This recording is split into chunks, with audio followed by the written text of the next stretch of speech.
given 192.168.100.0.24, create networks of at least 60 hosts in them. So if you are creating, we are supposed to subnet this. They don't care how many network we are going to create, but each network should have at least 60 host IP. When we say host IP, it means valid IP address. It must have at least 6 valid IP address. So let's do the subnetting. Of course, I'm not going to do the subnetting. I'm going to be asking questions. From your questions, we're going to derive our answers. Let me see who I have here and who I'm going to pick on.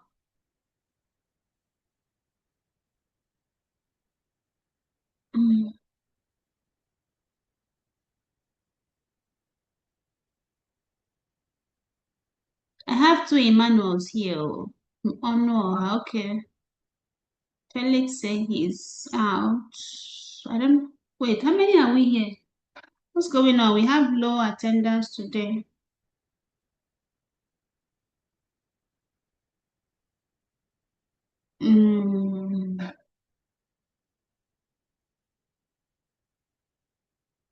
Okay, T1, tell me. The question says to create network of at least 60 host IP. What is the first thing we need to do here for us to achieve that? What is the first thing we need to find?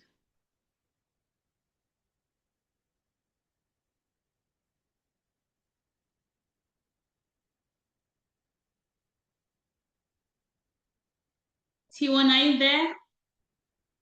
Yeah, sorry, I was muted. So since they're asking for 60, we have to find the number that will give us that amount of available host. So, I'm guessing it'll be 2 to the power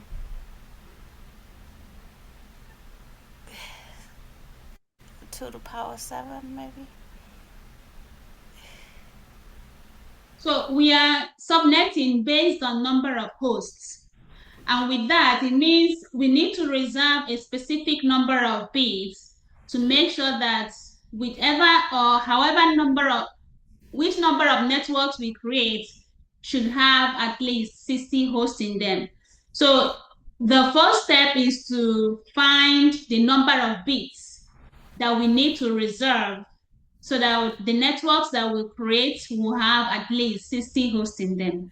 Now tell me, what number of hosts do we need to reserve in the last octet? What number of bits do we need to reserve? How many bits? 7. We need to reserve 7 bits?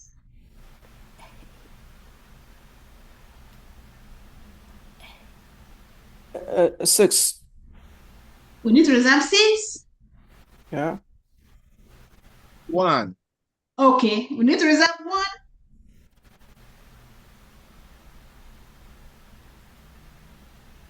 Sorry, I'm lost. Ma, what's your question again, ma? We are trying to find how many host bits we need to reserve to ensure that the networks that we are going to create are going to have at least 60 host IPs in them. Or you convert 60 to 100 to binary. Convert 60 If I to convert it to binary. binary, how many bits would that give me? 6 bits. 6 bits. 6 bits. 6 bits.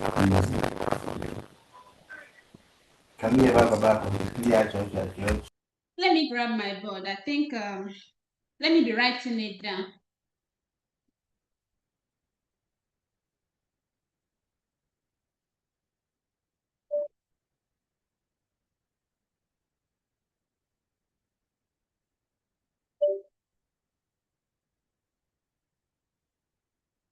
Okay, I'm just going to go ahead and share my whiteboard.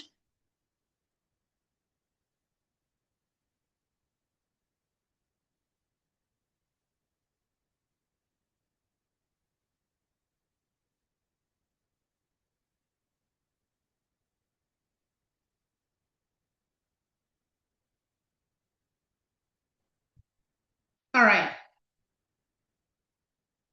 So we have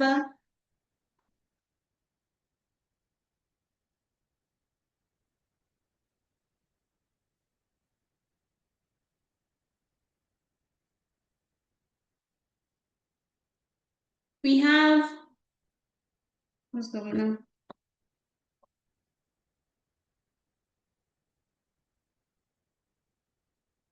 One nine two dot 192.168.100.0/24. The goal is to create networks of at least 60 hosts IPs. Default subnet mask is /24, which is 255.255.1234567 This is 1, 2, 4, 8, 16, 32, 64, and 128. If I convert 60 to binary, I should start from here. So 1, 2, 3, 4, 5, 6. So that will give me 6 bits. So we need 6 bits to create networks that will have at least 6 host IPs in them. Now the goal is we are subnetting based on number of host IPs, not on the number of networks. So we are going to be reserving this host. Solomon, tell me, how do I reserve this host? Am I gonna be turning on 6 bits, or am I going to be turning off 6 bits?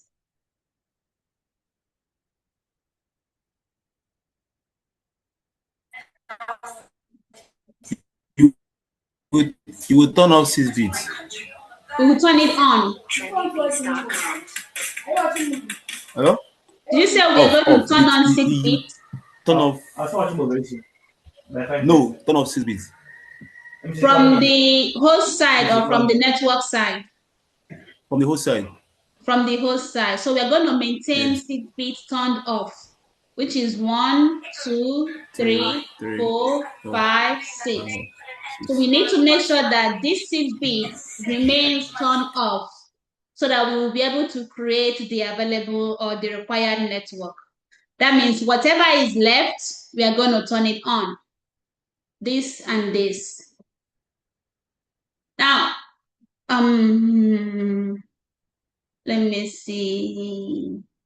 Emmanuel Onoha, can you tell me what will be our new subnet mask from this? What will be our new subnet mask? Please, which of the Emmanuels? As Onoha. Oh, okay, sorry. Okay, I think the new subnet max will be 255.255.255.192. What will be the CIDR notation? The CIDR notation is gonna be, give me a second, /27. If I'm not writing, it means you're wrong. Okay, the CIDR notation 192 /26, sorry, /26. /26. So that will be our new subnet mask. Now we are almost done. Then the other Emmanuel, tell me, how many networks are we going to be creating? Number of networks. Just tell me how many networks. 4 networks. 4 networks with 2 raised to power 2, which is 4. Yes, please. Okay. Abbas, tell me, what is the number of hosts? What will be the number of valid hosts in each of these networks?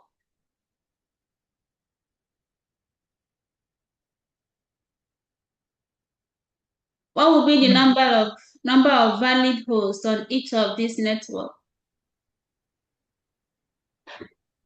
Albert is here, right? I'm here. I'm kind of lost a little bit. I was just gonna ask for it. Like, Fanny, the subnet max here.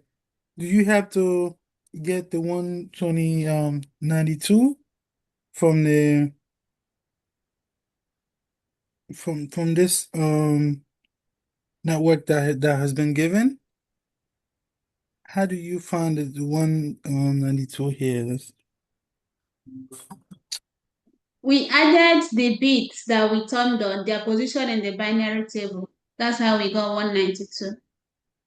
We have two bits that are turned on, and their position is 128 and 64. So if you add it together, you get 192.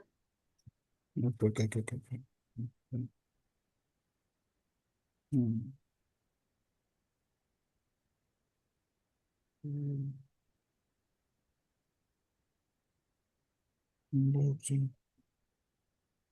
Matthew, can you help him out? How many valid hosts are we going to have in each network that we will create?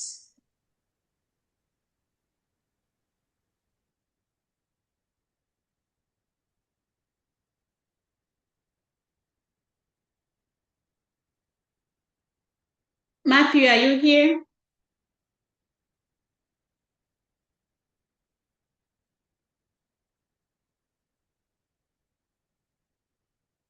Ezekiel, can you help?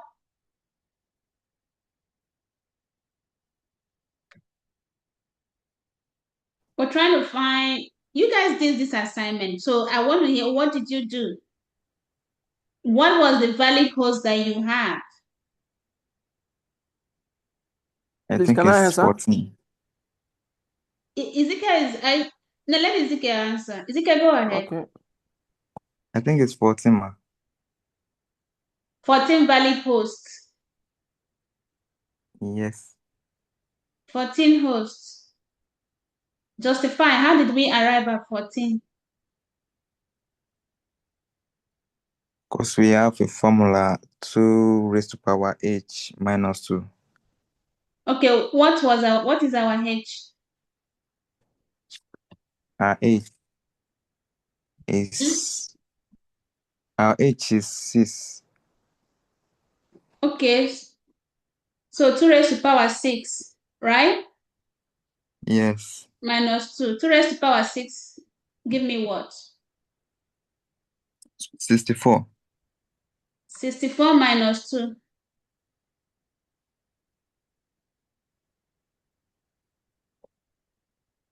Ezekiel?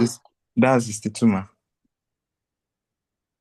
It doesn't correspond with the answer you gave me.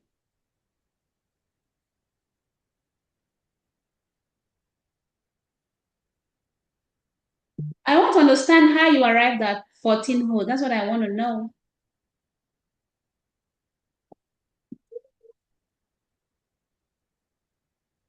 Okay. You just gave me an arbitrary number. Not really. So tell me now, I want to understand because we are all here to learn. Maybe there's a different way you did it that could work, but maybe you didn't get the calculation right. That's why I want to understand how you did it. I miscalculated before. Okay. So what number of hosts are we supposed to have? Valid hosts is what? Now that you've calculated. 62. So we're going to have 62 hosts. Yes. Mabel, what will be our increment? Thank you, Ezekiel. Mabel, what is going to be our increment?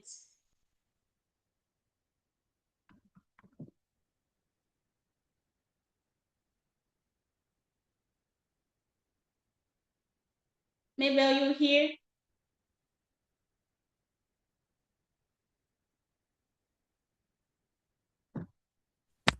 Sorry, can I go on? Go on, Felix. Our increment is 68.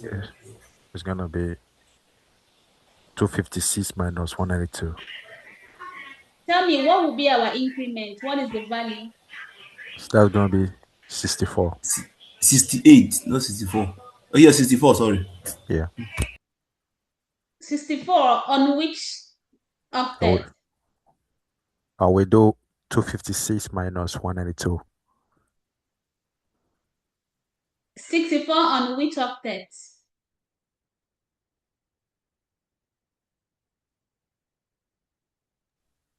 Like how, I don't get that question. Our increment is 64. Are we incrementing on the third octet, first octet, or the last Oh, octet? Which no, octet?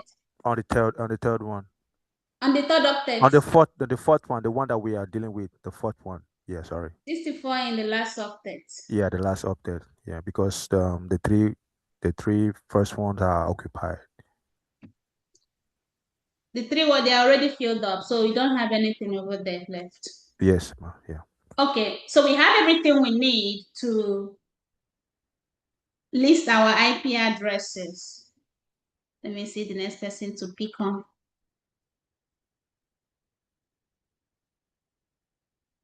Okay, Abbas, you still didn't answer my question before, so I'll come back to you. Tell me, what will be our first network?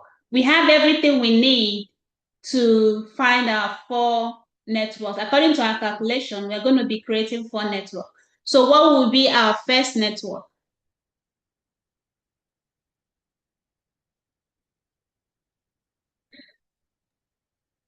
So from no, what's it?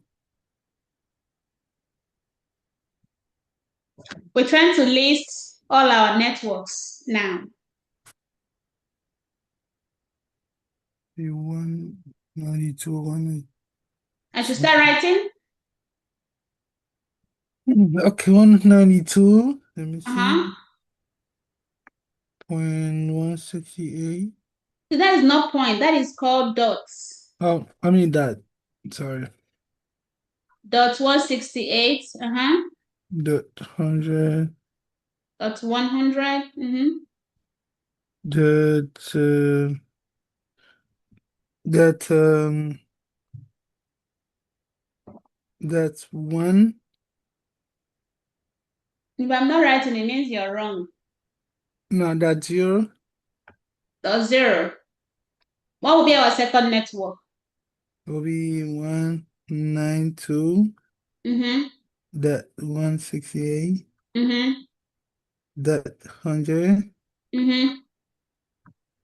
That 1. If I'm not writing, it means you're wrong. We're That trying to list our networks. that that's that that's 4. No, no, no. Nope. That 8. 64. Nope. Can I go? Go ahead. I think Um, think it's gonna be 64. 192.168.100.64. what will be the next one? 128. The last one's gonna be, I think, 192. Dot 168.100.192. Evas, ask your question. I don't know. Well, wait, I don't know what I'm pronouncing. Z Evas or Abbas, so I know what I'm pronouncing. Please correct me. Abbas. Oh, Abbas. Okay. So tell me, ask your questions. Where were you lost? Yeah, like this one, I think it was a mistake. Like this networking, I think I'm easy doing that sometimes, but this is the beginner that give me hard time. To be honest, I get lost when I'm starting off. So the beginning network have to always be what you were given. So this is what we were given, and that will be usually your first network. Then from there, you start incrementing based on your increment value. So now you understand what will be the range of this first network. like the range of this first network will be from 192 that is 168 Mm-hmm. that 100 Mm-hmm. that that one. We're trying to find the range of the network, the entire range. So the current will be um 62. The entire range of the network.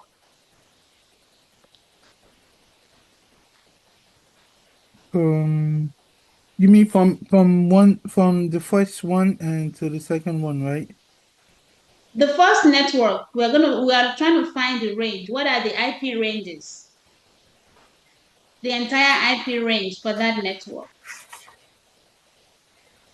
I think it's 64. No. No, 63. How did you get 63? No, I'm guessing because the second one is 64. Like I think it's not the number that will be in between. 63. It's 63 because if the next one started at 64, that means Yeah, this one must have ended at 63 because they are not supposed to collide. They're not supposed to overlap. yeah, that's what I said, right? Yeah, because so no, you were giving me dot one, dot eight. So I'm trying to explain to you how this come about. Okay. Because it looks like you are just guessing numbers. But I have a question there. Go ahead. Um, so maybe I just need a clarification. If you said the network run, it means that we start from the first valid host IP until the broadcast. Is it that? Sorry, come again. Um, I'm I'm just asking, like, if you're asking for the network range, does it mean that you're asking for the first valid host IP until the broadcast? I said the entire range. The entire range is network and broadcast inclusive. If I Okay. said host Yeah. or valid IP, then you are excluding network ID and broadcast And ID. broadcast. But if I Okay. say entire range, it means inclusive, everything. Inclusive. Okay. Okay. Thank you so much. Okay. So now you tell me what would be the range of this second one.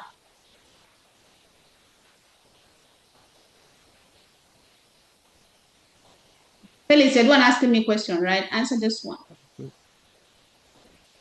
Yeah. So that one will be 192, 168 dot Let me step in 100 coffee.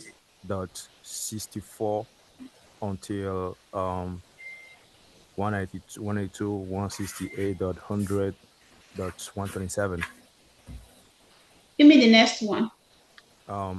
So as that one, as the previous one just ended with 127, so it's gonna start from 182, 168, 100 dot one. I think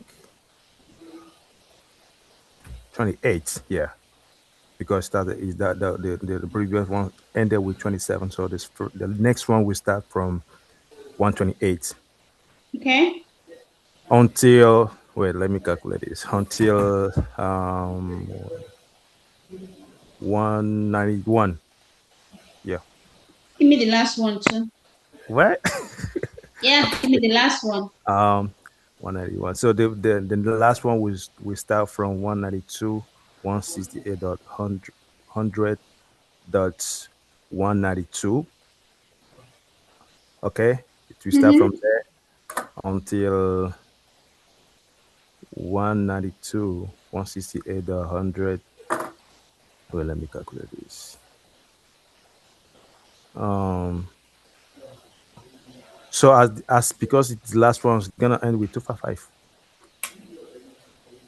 Thank you. Yeah, am I correct? If I'm right, it means you're correct. If you're not correct, I will not write it. Okay, all right. All right, so these are the four networks that we've created. The subnet mask for this four network is going to be /26. So we're going to use it. The question was use it to create a topology. So we're going to go ahead and create this topology.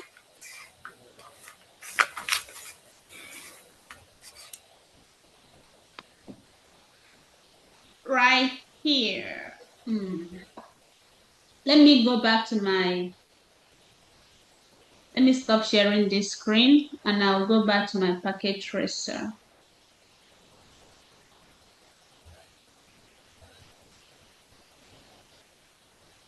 Oh no, Kiruka, you're supposed to share screen, not board. Screen number 2, right here. All right, so this is the topology we are asked to create. Very simple topology, the simplest topology you can ever create. So each of them have their own networks. And the question says, create the following topology and assign each network a subnet from the IP address given. So let's go ahead and create this topology. Nobody should ping me.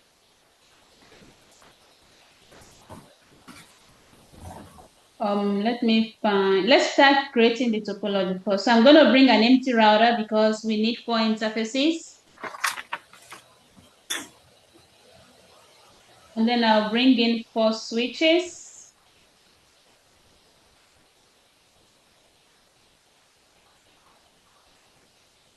And then I'll bring in computer. But before I bring in computer, let's work on this router. We have a mute. Then we add a module to this empty router. She do configuration. Look at see what she do first. Mute, please. Oh, it's on. I need to turn it off.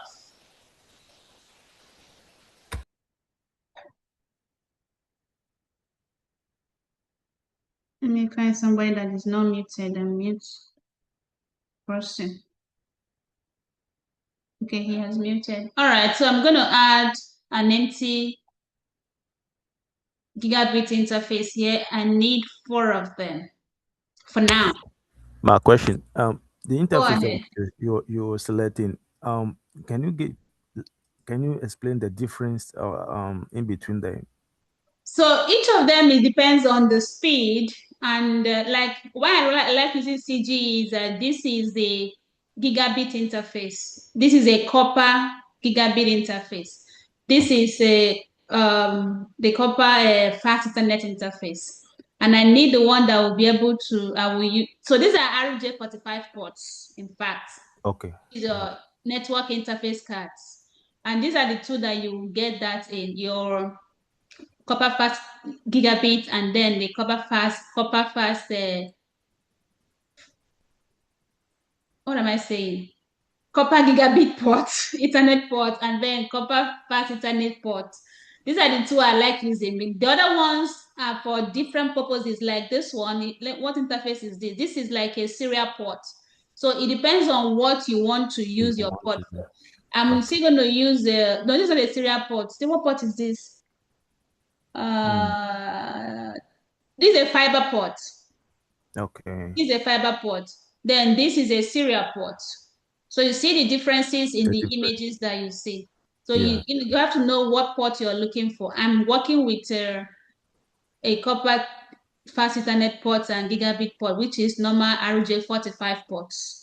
But these are different ones. So it depends on the kind of connectivity you want to do. I think they will be mostly using this one if you're designing something for voice over IP. Then this one is a serial port, which you can still use, and we're going to use serial port soon. But let me take it out for now and stick to my RJ45 ports. Okay, thank you. Then I added 4 of them. I'm going to go ahead and turn it back on right here. Then place my switches in positions that will allow me to work later because I don't want to mess things up here. Then I'm going to do my connectivity. let me just do auto connection. So the system will detect the kind of cable that is suitable for that connectivity.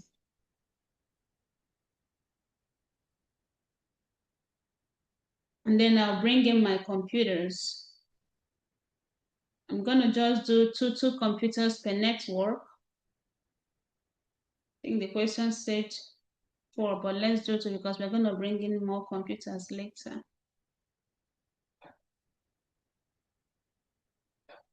All right, I'm gonna do auto connectivity too.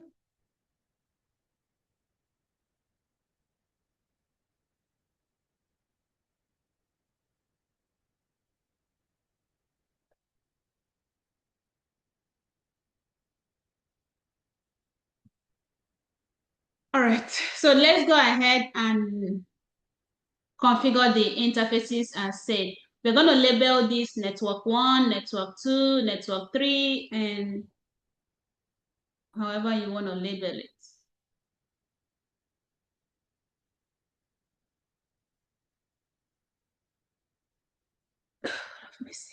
So this guy I'm going to call subnet 1 and give it the first network we created, which is 192.168.100.0/26. This guy I'm going to give it subnet 2.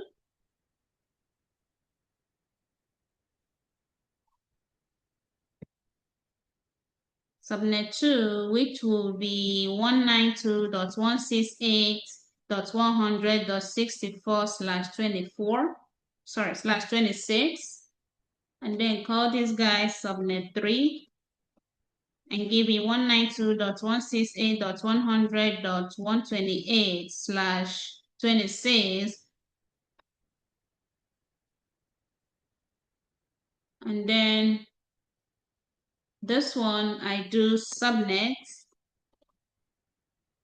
4 and give me 192.168.100.192/24. What's with me and 24? 26.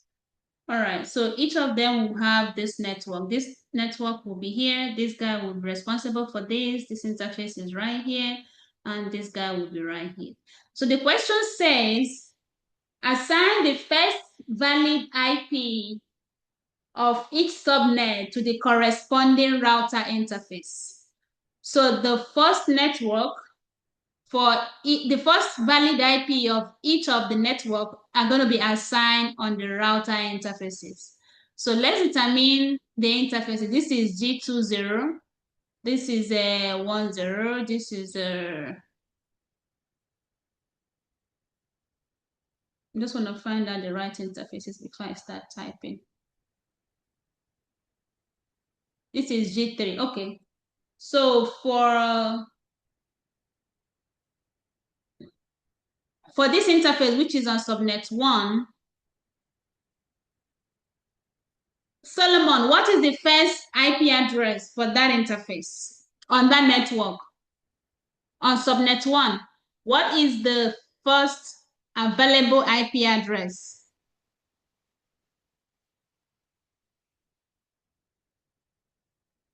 Solomon, what is the first available IP address on subnet 1? Please let me work it out a bit. Huh? I did that. Let me work. 225.225. I said no again. My check I'm down. Let me work it out a bit. Let me work it out.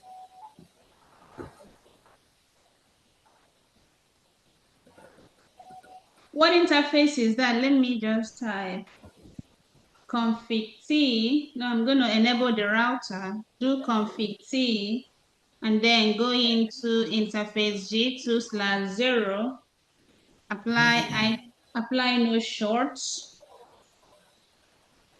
I'm still waiting for you to give me the IPO. What was the question again, please? What is the first available IP? What is the first available IP on subnet 1? This is subnet 1. What is the question says, assign the first valid IP of each subnet to the corresponding router interface. And we are trying to do that. We are trying to find the first available IP for subnet 1 so that we can assign Okay. it to the router interface.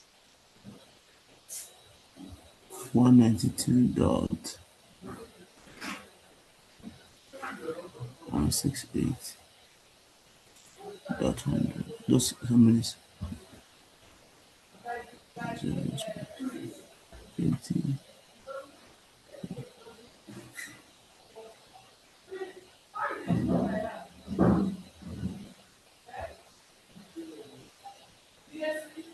Does it take that long to get the first available IP on that network?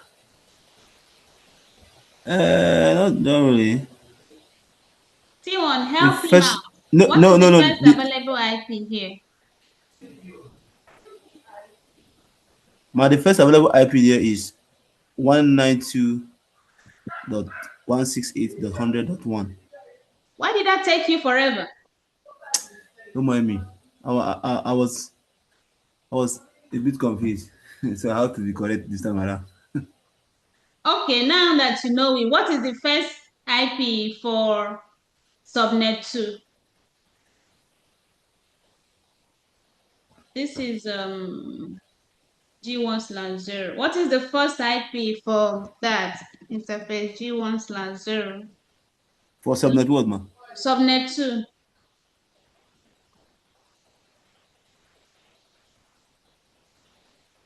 Uh,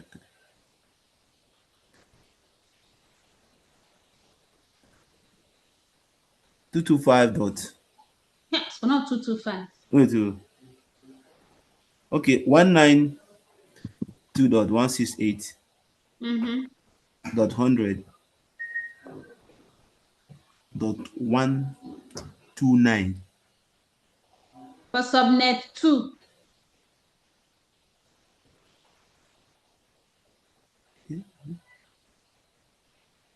Sorry, dot 254. For subnet 2.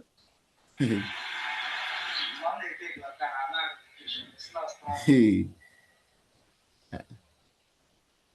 You can see the one I labeled subnet 2, right? I'm seeing it. Okay, what is the first available IP for that network? 129, for what I'm thinking. You're thinking of the name.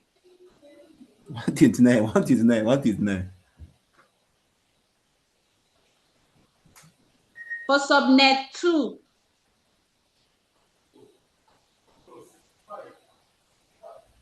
Can I go? Go Okay, ahead. ma, wait. Ma 65, 65, 65, sorry. I don't understand 65. what is wrong. Is it that you're not seeing what I typed over here or what? I'm a bit. The thing is, my screen is doing somehow, so that's why. Please let your screen not be doing somehow. Oh. This is G0/0. So for the other interface, Felix, help me out. What is the first IP in subnet 3? Interface 1/0. It's gonna be Not short. 192.168.100.129. 192.168.100.129. Thank you. Okay. 255.255.255.192. Go ahead and help me with the last one. The Interface last one is gonna be 1/0. 192.168.100.193. You say 190 what? 193. Okay, 192.168.100.193, 255.255.255.192. All right, so this is the command we are going to put on the router for each of the interface. This is wrong. This is G. What interface is this? This is G0/0. Please always mindful of the interface you're configuring. Otherwise, gonna be like me. This is on G1/0. This is G1/0, right? Yep, this is G0/0, and this is G3/0. Yep. Okay, so this is trying to Ma, accomplish. Go there's ahead. one issue when you brought the cursor on the first subnet. I think the interface that show up there is not G something. I saw F something. F is on the switch side. This one, this is F0/1, which is the switch interface. This is the Okay. router interface, G2 slash Oh, zero. okay. That got it. Thank you so much. Okay. So I'm gonna copy this and put it on my router. Now, paste. Something did one thing. Oh, I missed out something. Okay.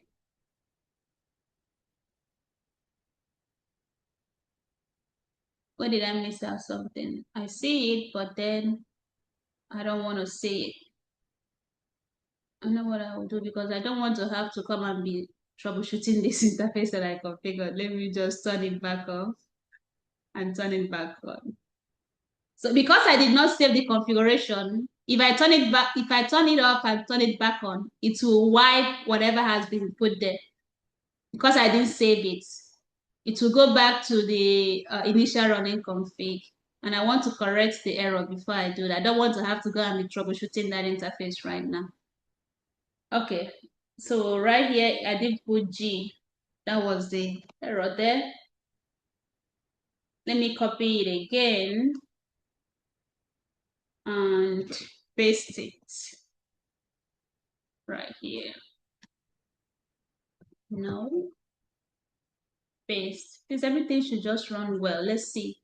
Yep, I think everything executed well this time. And our interface should be up. Okay. So if I go here and do show IP interface brief, all interfaces has been configured based on the IPs. Okay. So the next one says assign the IP addresses and gateway to the PCs. So let's go and assign IPs and gateways to these PCs. T1, tell me for PCs connected to subnet 1, what will be their default gateway?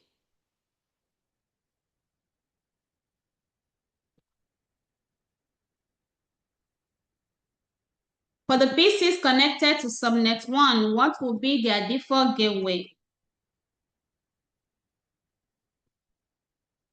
T1, are you here?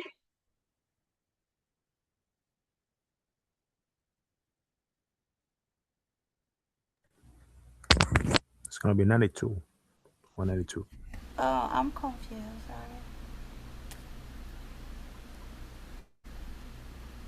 We are trying to assign IPs to the computer systems.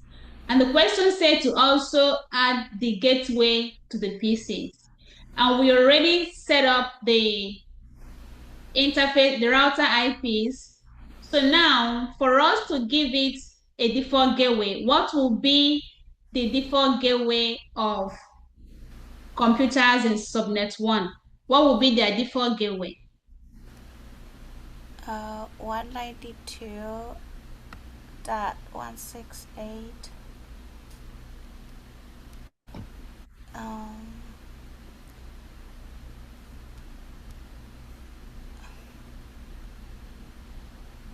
That 100.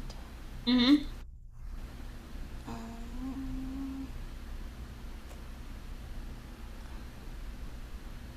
Dot what?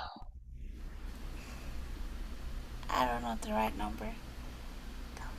Oh, maybe. You look, see the subnet there. The subnet there is 192.168.100.0/26. And if you look at the question, we say we assign the first available IPs to the router interfaces. So from that question, you can deduce the gateway for the PCs. What is the gateway for the PC in subnet 1? .0 maybe? .0 is a network address. Oh, I don't know. Okay, let me try. Go ahead, Felix. So since we assign the .1 to the router, we can take it as the default gateway for the first PC. So it's gonna be 192.168.100.1. That will be the gateway for any computer connected to this network, because that is where they are going to send traffic that they don't know about. They will send it to their default gateway. So the IP that we configured on the router interface is what is going to be the gateway for each of the networks or each of the computers in the networks. If we get to, and the question said we assign the first available IPs to the router interfaces. So the first available IPs on each of the network is going to be serving as the gateway for the computers. T1, does that make sense? Yes, it makes sense. Okay. So for this computer now, what do you think should be the gateway for this one?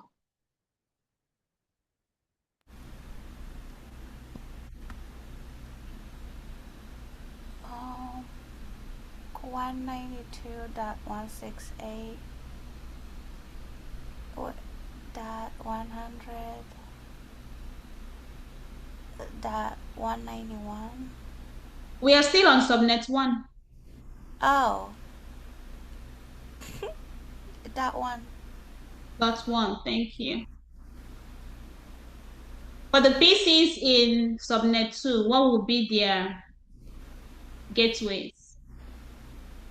192.168.100.64. Huh? That's 65. Sorry. So let's give 192.168.100.66 to the computer itself, and then 192. And then the second one, and I can't wait to do DHCP. I hate giving IP manually. 192.168.100. Let's give this guy 67, and the subnet mask here, that, and then this guy 192.168.100.65. Abbas, tell me, for subnet 3, what will be the default gateway of the computers?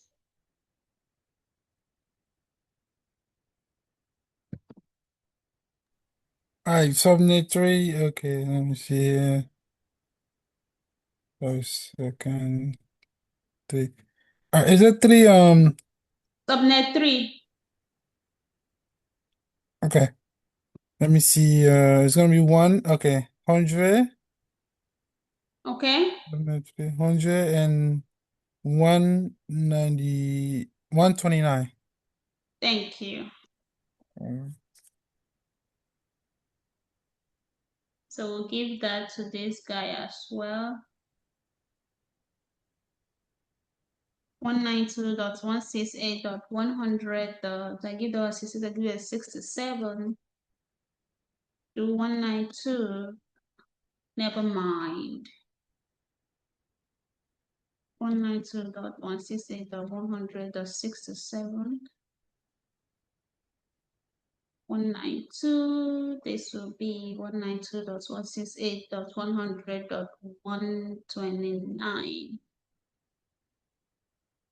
This is here, so this should be 131. All right. Who else will I pick on now? Let me see who I'm gonna pick on next.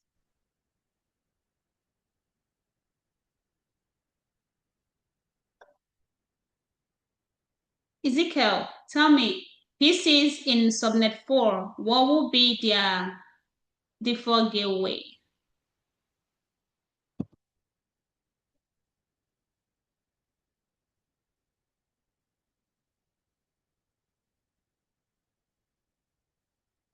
Are you there?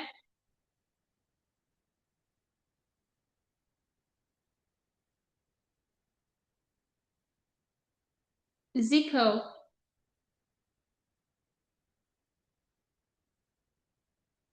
Matthew, help out, please.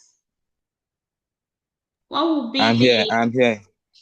Okay, tell me, what would be the default gateway?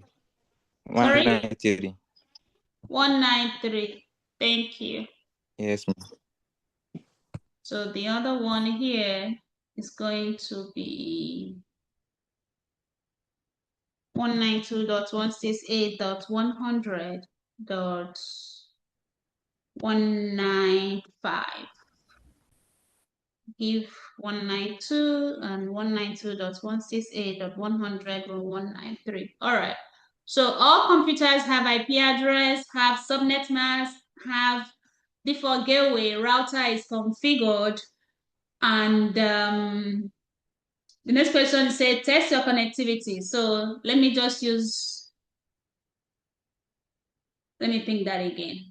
From PC1 to this PC. Yeah, now it's succeeding. So if I ping it from the CLI as well, I should be getting a response. I'm on PC3, which is in subnet 2.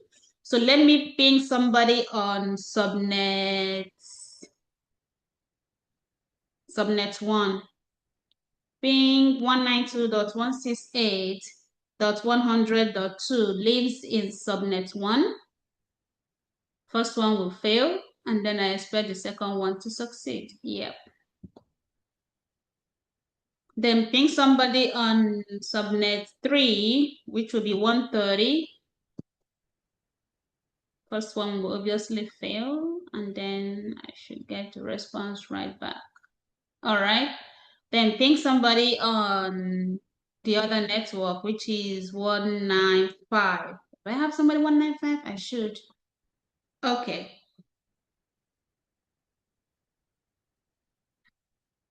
So we are able to reach all networks now.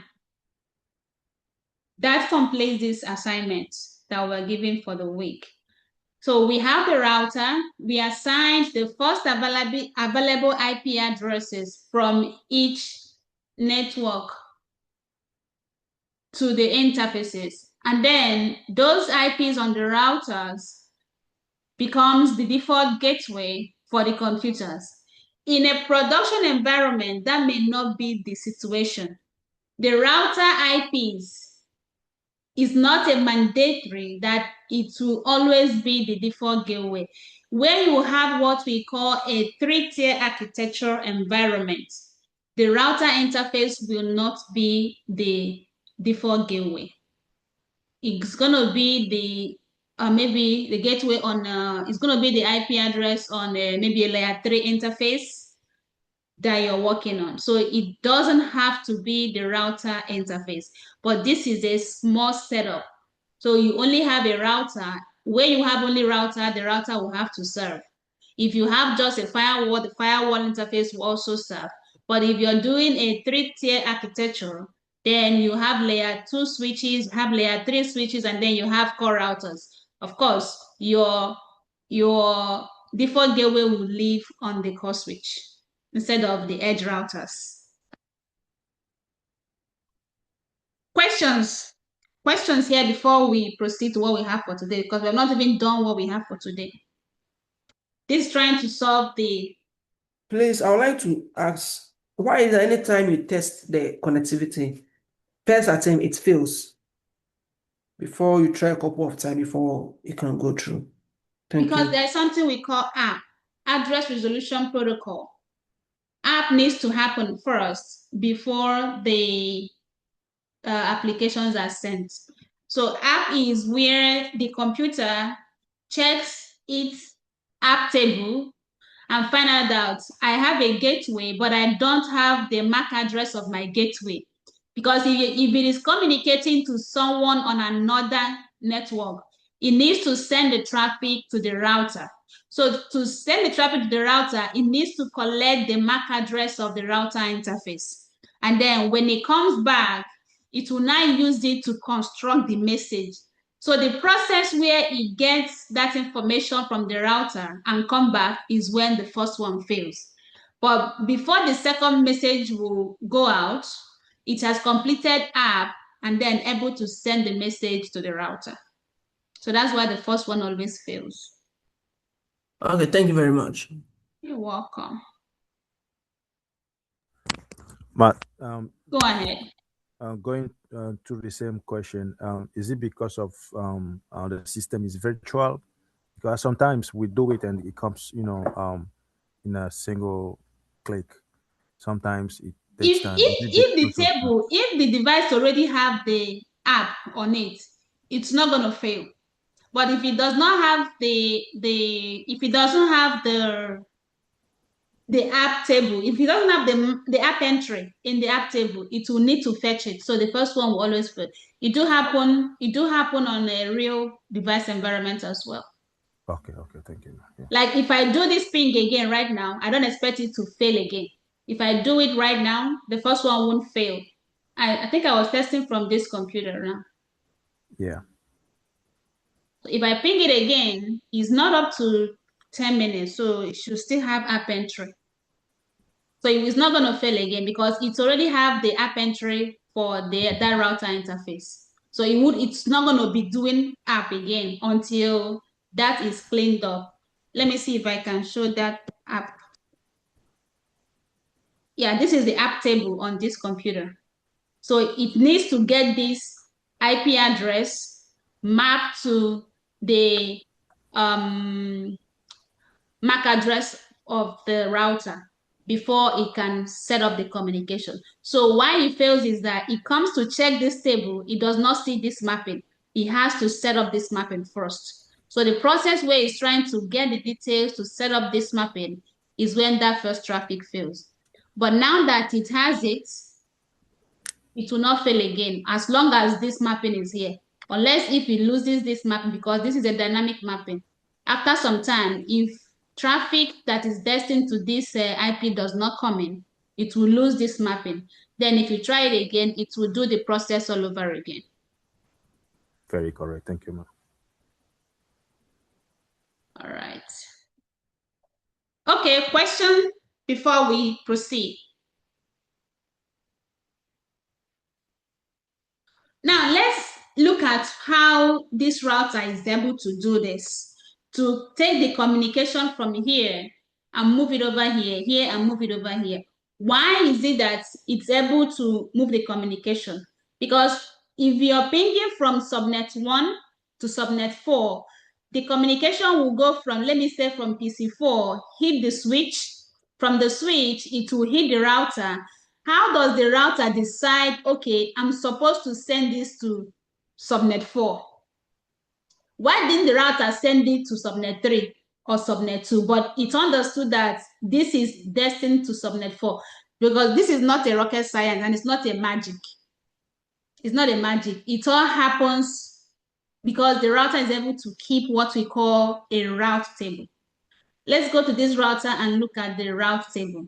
Remember the function of a router. The main function of a router is to find the best way, the best path to send your traffic. That is the function of a router, hence the name route. It defines or finds the best route to send your traffic.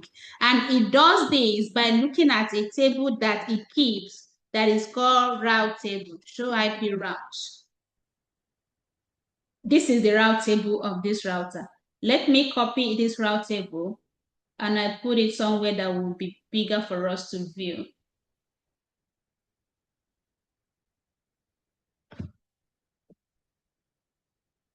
Okay, so this is the route table of this router. This is where it does all that routing decision. It looks at this routing table and says, okay, let me say traffic from network 1 or subnet 1 wants to go to subnet 4. What the traffic will do, it will leave the computer, hit the switch, and enter the router. Once it enters the router, it will now look at this route table. It will now look at this table here. It will come and check this table. This traffic is going to network 4. Maybe we are pinging 192.168.100 or 195.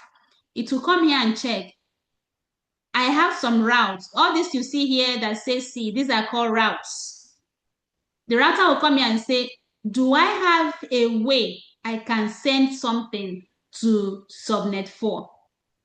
So it will look at the route table and look at the subnet where that IP falls in. Now we are dealing with subnet 4. So if the destination was 195, it will look at the routing table. Do I have any route, any maybe distinct route, or do I have any subnet that covers that IP address? And if I do, how am I supposed to send, Kiloshi, thank you so much. How am I supposed to send traffic that are destined to that network? So it will come here and look at this. You look at the first network says 192.168.100.0 is directly connected to G2/0. So this is telling this router, if you get any traffic that is destined to this network, please know that this network is leaving behind interface 2/0. So anything you get that is going to this network, just forward it to interface G2/0. Because if you are pinging anything between 1 and 62, the router will say, okay, that IP address falls on this first network, so I will just send it to 2/0. If he receives a traffic that is going to 192.168.100 or 195, which is part of subnet 4, it will come to this table and check, do I know how to send to .195, or do I have a network that belongs to 195 that I manage? So it will look at this routing table and find this last network here and says, okay, 195 is part of 192 network, so I will just send this to interface 3/0. So what will happen is, anytime you send a traffic and it hits the router will come here and check, do I know how to get to this destination?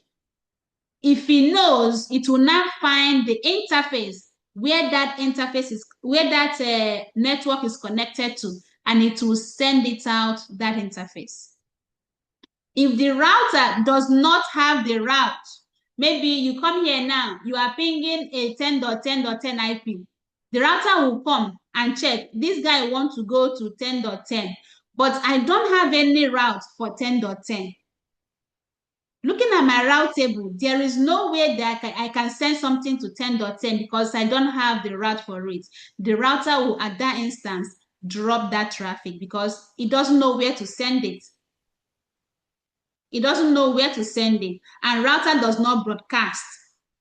It needs to send to a specific IP address. So it's not going to broadcast the traffic to everybody. It will just go ahead and drop it, because from the routing table, it does not know how it is supposed to reach that network. Let's try that. So I will come here. I'm going to turn on simulation here. So you will see where that packet will be dropped. I'm going to go to PC4. I'm going to ping, let me start the capture. I'm going to PC4. I'm going to ping, let me move it across. So you see when the traffic will leave. I'm going to ping 10.10.10.100. Once I hit this enter, you will see the traffic leave this computer, and then we are going to follow it and see where it gets dropped. Okay, this is the red traffic, that red one. Is it the red one? Yeah, what is this? Okay, look at the red one. It now left the computer, and then it will head to the router. If I open this, you see it's dropped. It's marked wrong, because this router have decided I can't send this, and then it's sending a response back to this guy. This response will be host unreachable. If I open that packet right here, you will see the destination IP. The source is 192. No, this is the return packet. I don't want return packets. Let me capture the initial packet again. Real time. Let me do the initial packet again. And then I start the simulation, go over here and hit go again. So I want to capture that traffic once it hits the router. This is the traffic, ICMP. Once it gets to the router, before it constructed, oh, this guy's moved now. Okay, here it is. I captured the traffic. Look at the header packet, the IP header. You see the source IP is 192.168.100.3, which is the IP address of PC4, where we started. And destination is 10.10.10.100. So that is destination IP. That's where we are going. And this router will obviously drop the packets. Look at when you look at the layer 3 detail, it says the routing table does not have a route to the destination IP address. Hence, the device drops the packet. And then once it drops it, it will send a response back to the source telling it that ICMP host unreachable. So where you are sending me, I'm not able to deliver this packet to that person because the router has come here and checked the routing table. How am I supposed to send traffic going to 10.10.10 network? And it looks at the routing table. I don't know how to send the traffic to 10.10.10 network. So there's nothing I can do right here rather than to drop the packet right here. So before you send a traffic to a router, make sure that you have told the router how it is supposed to handle that packet or that traffic. Otherwise, it will not do magic. It's not going to do magic. It will just go ahead and drop the packet right there. And remember that what the router looks at to decide how to send the packet is the destination IP address. It does not look at the source IP to know how to send the packet. It is where you are going, not where you are coming from. So the router will decide the best route to forward your traffic if it has the route. If it does not have the route, it cannot do magic. It will go ahead and drop the packet. So at this time, this router can only forward traffic that is destined to these 4 networks. Anything out of these 4 networks, this router won't handle it. It will go ahead and drop it. Go ahead and ask your questions.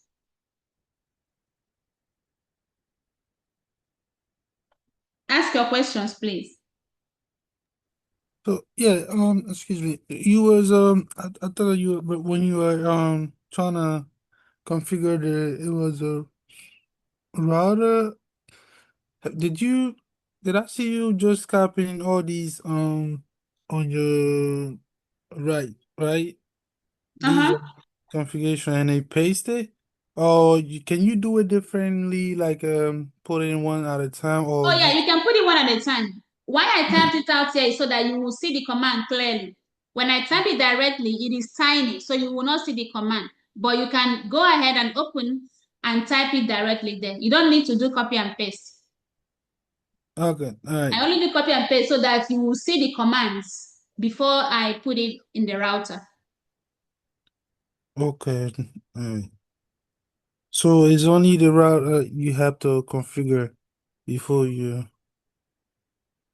For this question we have here, the instructions say to configure just the router for the IP addresses. So now we are looking at how the router actually do the routing, the routing function. Right. Questions before we proceed. But I understood the whole procedure, but my only concern is if you can just help us a little bit in how to read the packets, because when you were doing that, I didn't capture it very well, like um, the simulation part. Yeah. You want us to start doing packet analysis. Okay, maybe I'm being forwarded. And doing I packet like. analysis on here on packet tracer is easy now. Yeah. I'll try to let me capture it again. Let me Okay. do another network. All right. You want to do a working one or non-working one? The one that is working. Yeah. Okay, let's capture a working one, which is we're going to send traffic that the router can route. Yeah. Okay, so I'm going to go to simulation and I'm going to turn it on and go to the router. And let me try to ping somebody on subnet 4. So if I ping 192.168.100, I have 195 that lives there. So I'm going to hit enter. I'm on PC 0. So the traffic, this is the traffic. Yeah, this is the traffic. So it has left this computer, is now heading to the router. If I capture it here, capturing it means you just click on the envelope. It will open the packet details. Here you look at, now these are the OSI models, the OSI layers. But because we are not dealing with, this is a ping application. So nothing concerning up until layer 3.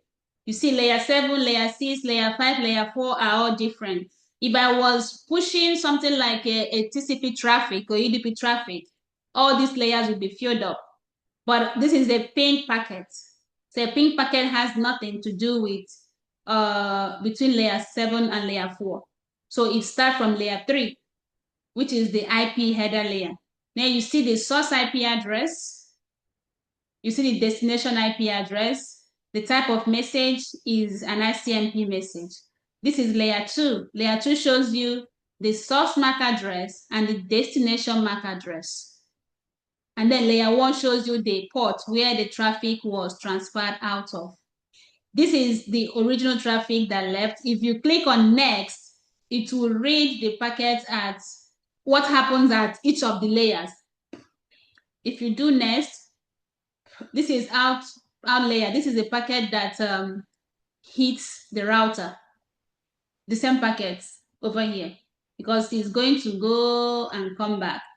See, well, the only thing that will change here will be the layer 2 will change, because it will recalculate, it will reconstruct the frame based on the source and destination MAC address between the router and the PC. The layer 2 details we have here is the communication between the PC source and the router. But out layer, which is the one it sent, is the right here will be the detail of the router and the PC over here. So at each layer 3 details, your layer 2 and your layer 2 details will change. That's just it. So every time your traffic hits a layer 3 device, the layer 2 information will be reconstructed every time your traffic hits a layer 3 device. If there was another router here, then layer 2 details will also change over there. But the layer 3 details will remain the same as long as there is no NAT in anywhere. But if there is a NAT, then that will change as well. So this is about packet analysis, and you just have to click it and then follow through next, and you can read the details of the packet here. Simulating it on this environment is very easy compared to when you do it on a real environment with a packet sniffer, maybe with a Wireshark. But this is how you read the entire packet, whatever it is. So this one tells you the next hub IP address is a unicast. The app process looks it up in the app table. This is where it does that app that we mentioned where the first packet usually fails, because this process have to happen. That is how it gets the layer 2 details through what we call apping. So it go ahead and app and gets the destination MAC address, use it to construct the layer 2 details. Then it decides where it will send it out. At layer 1, it shows that the gigabit 3/0 sends out the frame. So that traffic was sent out towards interface 3/0, which is obviously the interface that connects to the layer 4. If I close this, go back to real time, this should be 3/0. Oh, sorry, this router interface. The router interface is 3/0. So that traffic was sent out of this interface after consulting the routing table. You see that any IP going to 192.168.100.192/26 will be sent out of interface 3/0. So it will send that traffic out over here because it has a route for it. If I capture their full traffic and don't have to, if I follow the traffic and I don't have to capture it, just follow the flow of the packet, you will see that it will leave, it will construct a return packet, and it will come back to the computer. Over here, this is the traffic I just sent. ICMP, this one, that's the traffic. So it hits the router, and then the router will send it. What did I ping? Who did I ping? Okay, this is my traffic. So it takes it to the switch, and the switch will forward it to 195. So this computer is obviously 195. Yep, 195. And it will construct a return packet. This is the response packet. Coming back, it will also hit the router over here, and then the router will know how to forward it out over here, send it to the switch, and the switch will send it out to PC0. And then the communication is completed in max yes. So this is the first ping that is left. It will now start another ping to do the 4 of them all through. Real-time packet analysis is a little deeper, but this is what happened at each of. That is why we do packet analysis. So you capture the traffic at each.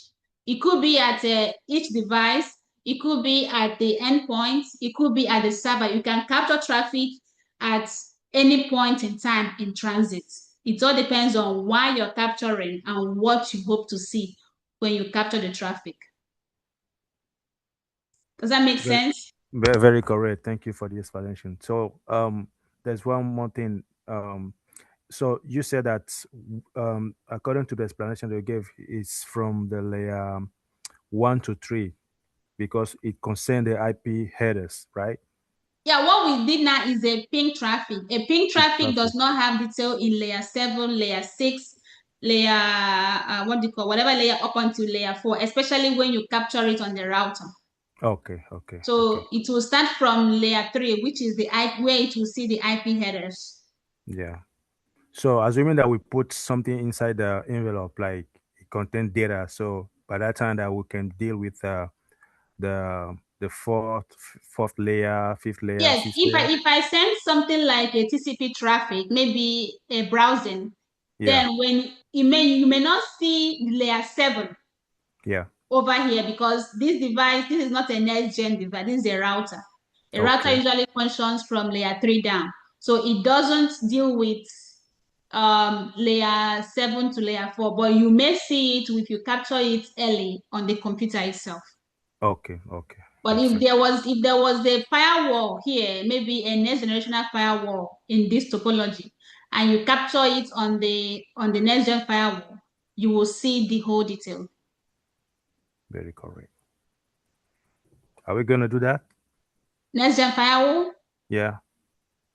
It depends on where you're going after here. Oh, okay. Okay, that makes sense. Okay. All right. All right, so I want to make sure you understand how the routing works, where the router decide how it's going to send the traffic, if it's going to send the traffic at all. Because if it does not have the details to send the traffic, there is no way it will send the traffic. Doing the connectivity, maybe you do the wire connection, is one thing, but telling the router how to actually do the entire thing is a different thing. So let us extend this topology and add another network to it. I'm going to clean this guy. I don't need it. I can capture it again if I need it. Please Hi, ask I your want to ask question. a question. Go ahead. Yeah, I want to ask like about overlapping. I noticed when I was working on my router, then I was able to connect the first interface on the router. So trying to like sort out the second one, and it was showing overlapping and overlapping. I don't know. So Because I don't. you're entering an IP address from a subnet that you already entered. So if this IP address here, this is let me use this subnet 1. If we enter the .1 on this router interface, right? Be answering me, the person that is asking the question. I can hear you. I was replying, but So if you enter any other IP between that falls on this network to any interface again, the router will complain of overlapping. Because each router interface is supposed to handle a distinct IP network. It cannot overlap with another network. could you please come again? Like, I want to get on. Sorry? Could you please come again? Like, Okay, let me show you. Oh, I don't have enough interface here. Let me do something. Hold on. Just hold on one moment. We are going to try that out. But let me extend this network. I'm going to get this router. I don't want to be putting more interfaces. So this router, I'm going to get an extra router here. And then I'm going to get a switch, maybe 2 switches here. I'm going to get 1 computer each network. I'm going to do auto connectivity. So this router by default have 3 interfaces. So I'm going to use the entire 3 interface. Connect this network. Connect this network.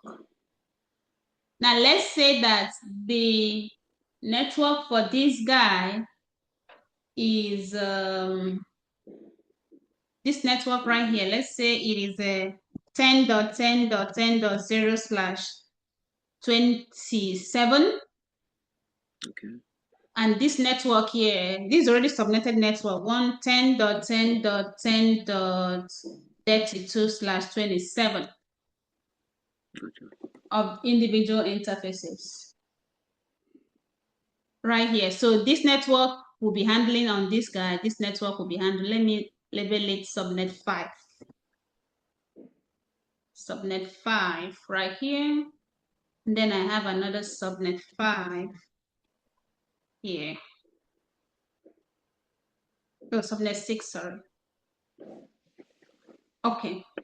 Now, the goal here is for us to extend this topology to add extra 2 networks and then establish communication between all the 6 networks. Now, because this is not a multi-building, a multi-story building. This network may have been deployed on the first floor. This network will be on the second floor.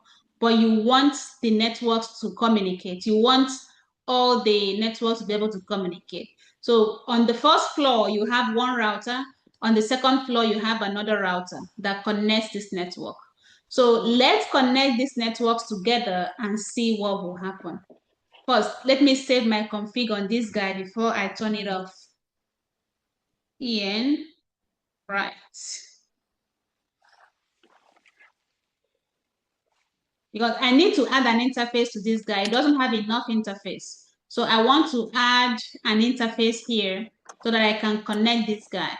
if I do a auto connectivity, you see it will fail because this guy doesn't have a port. So let me go ahead and add an extra port to this guy. I already saved my config, so it's not gonna wipe. Let me just add another CGE port. Oh shoot, I need to turn it off. Then add and turn it back on.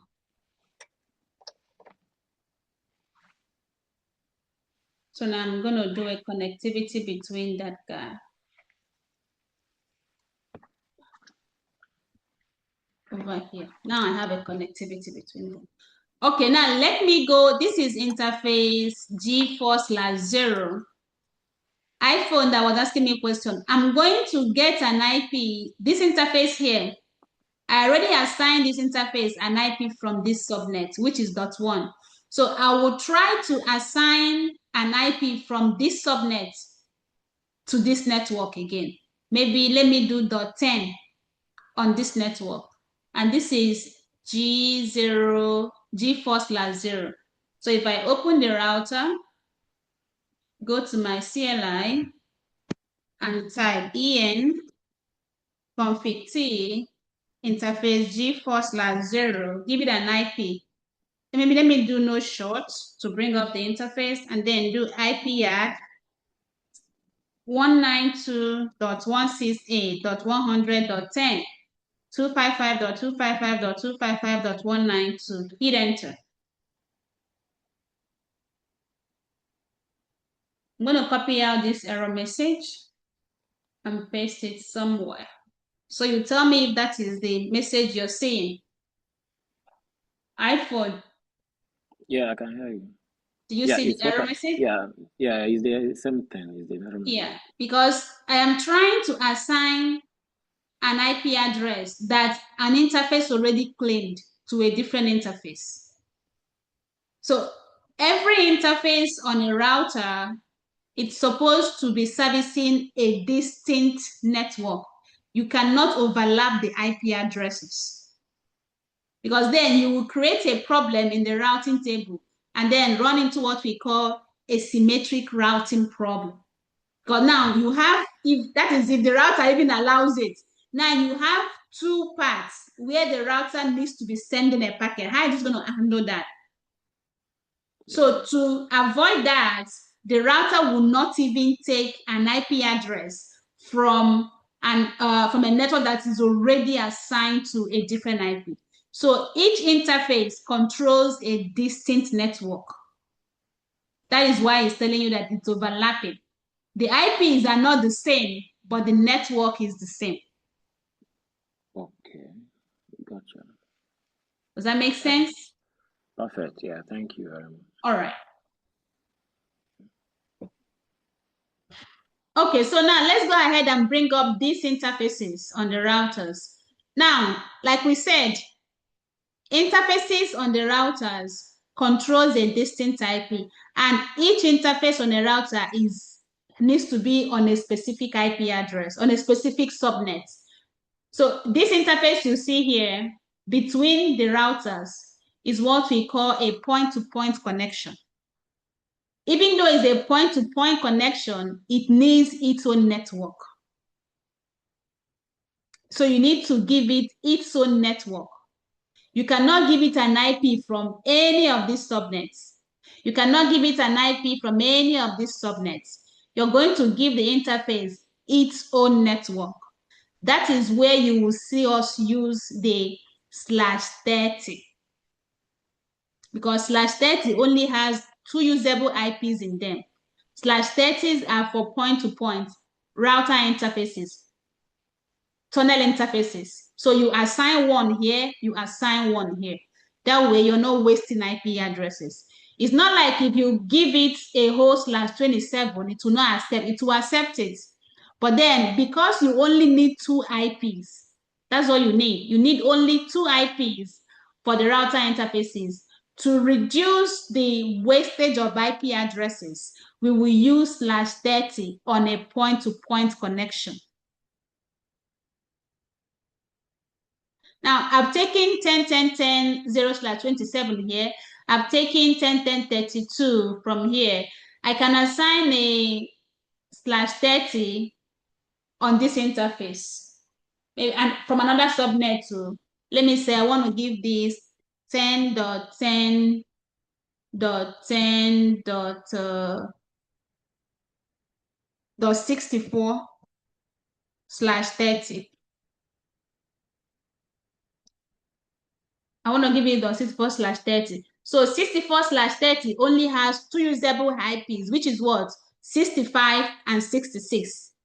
Because .30/30 will have 4 IPs in total. But because we're not using the first one, we're not using the last one, we only have 2 usable IPs. And that kind of IP I use for these scenarios, point-to-point connection between routers or tunnel-to-tunnel IPs.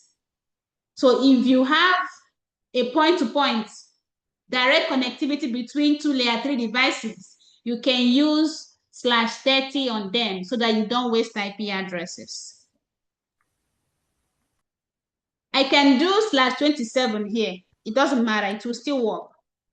But using /27, I only need 2 IPs here. So why will I waste the remaining 28 IP? Because you cannot assign it to anything else. This network here controls it.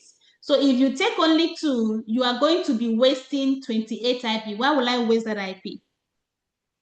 Because you cannot assign those IPs to any other computer or any other interface if these guys take it. But if I do /30, that means I need only 2 IP addresses, and I can use one here, I can use one here. I can still have, if I have another point-to-point, I can use what is the next IP here? It should probably be 70/30, which is another point IP address. No, it's not 70, it's 68, 64, 65, 66, 67, 68. What am I saying? Let's count this IP. 64, 65, 66, 67. So the next one will be 68/30, not 70/30. So when you have a point-to-point interface, you will see, if I'm the one giving you an exercise, you will see me always ask you to use /30 on a point-to-point because that is what is obtainable in a production environment. That's what you're going to see. Ask your questions. Question. Go ahead. So in this scenario, are we still dealing with between the 2 routers? Are we dealing with the gateway here? So this guy doesn't have any computer connected to them. This is a point-to-point. So it's a router-to-router interface. It's just that they are layer 3 devices, but they still need an IP address, and they also need to be reachable to each other for it to be able to pass traffic around. So for the first router that we have, we're gonna assign the 10.10.10.64/30 to that interface, right? 64 is a network address of this network, so you can Yeah. assign it to anyone. Oh, This okay. So it's network gonna will be now range from 64 to 65. 67. And you cannot Yeah, use 64, you cannot use 67. So you're left with what? 65, 65 and 66. 66, So one point gets 65, the other point gets 66. 66. Okay, That's why it's called a point-to-point point to subnet. point. So the PC3 in the second in the subnet 6 will have which IP now? This network will get IP from this subnet. From this interface, these guys will get IP from this network. So anything from between 0, this network range from 0 to 31. So anything from 1 to 30 will work on this network.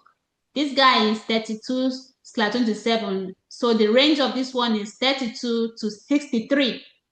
So anything between that range will work on this network. So this interface here will get an IP from here. This interface here will get an IP from here. But this interface here will get an IP from here. Yeah, makes sense. Wow. Okay. Questions?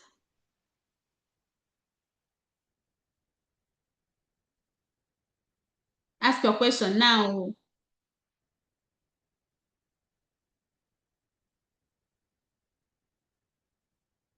Okay, so let's go ahead and bring up this point-to-point connectivity here. This is interface 4/0. This is 0/2. So let's work on this guy for. We'll give this interface here 65, and we'll give it interface 66. Remember, we are giving them from this IP, from this subnet right here. Please, I would like to ask a question. Go ahead. Please, can you use the serial ports on the router to connect each other? Oh yeah, I can do away with this port and use a serial port. Okay, thank you very much. I like using that when I'm doing a bigger topology, not this simple topology. Okay. But nevertheless, if you use it on this smaller, it will also work. It will also work. It will work. Thank you. Okay, thank you. Okay, so let me go into this interface. I think I'm already inside the interface and I brought it up. So let me give it IP from this network. So instead of giving it this network, I have 10.10.10.65. Subnet mask of /30 is 255.255.255.252. Hit enter.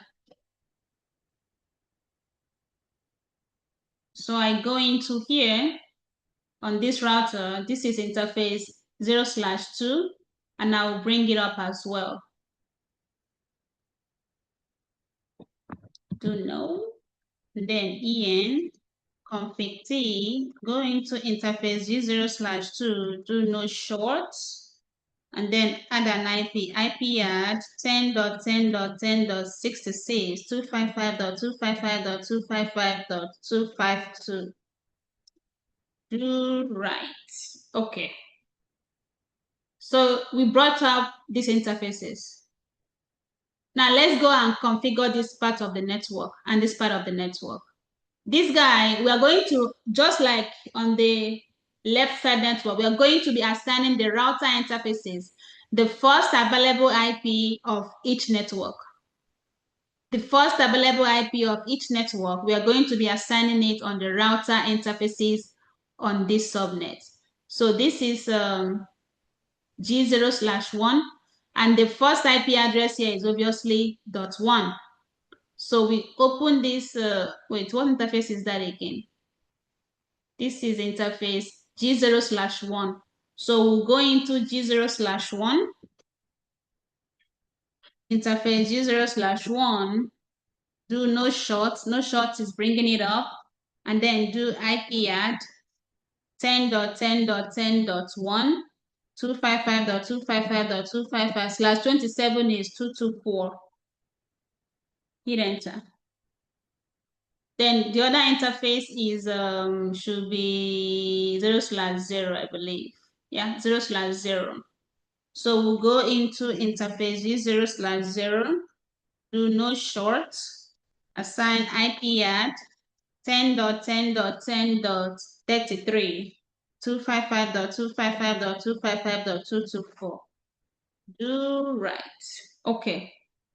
So we've assigned the interface's IP address. If I do show IP interface brief, I have IP addresses attached to the interfaces right here. Now let's go and configure the computers with IPs from these subnets. So we'll give this guy 34, we'll give this guy 2 with the right gateway IPs, of course. So this guy I'll give 10.10.10.2, 255.255.255.224, and the gateway is 10.10.10.1. Get this guy. Let's do 10.10.10.60, sorry, 30, what's 34? 33. 33 is on the router already. That's the first IP Oh, okay. address. So the 255.255.255.224, and then the subnet mask 10.10.10.33. All right. So now we are done configuring here. I could easily communicate from here to here. Let me try that. From here, ping 10.10.10.2, expecting the first one to fail, and then the second one should succeed. There we go. So we could ping from here to here. But our goal is to have the 6 networks communicate with each other without a problem. So we have all our interfaces up. We configured all computers correct. And then we have gateways on all the computers. So by layman standards, we should be able to ping around this network. So let's try to ping from from subnet 4 to subnet 5. I have a PC on subnet 5. If I ping it right here, ping 10.10.10.34 34. right here. I'm getting destination host unreachable. Let me ping subnet 6. If I ping subnet 6, subnet 6 has .2 on it. I'm getting destination unreachable. Who should I pick on right now? Let me see who I should pick on. I need to pick on somebody.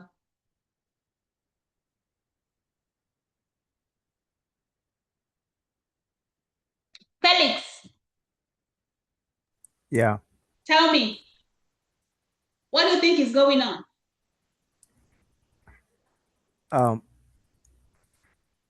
it's a little bit confusing to me, right? Because I can see that the green light are, passing on very well, but Mm-hmm. it's not giving any output. Like it's not giving any result. Um, No, it's give a result now. We pinged it. We pinged from PC7. This is PC7.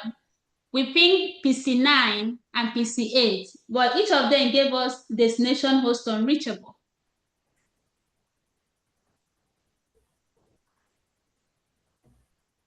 I don't really understand. What can you deduce may be the problem here? Now we are troubleshooting. Yeah.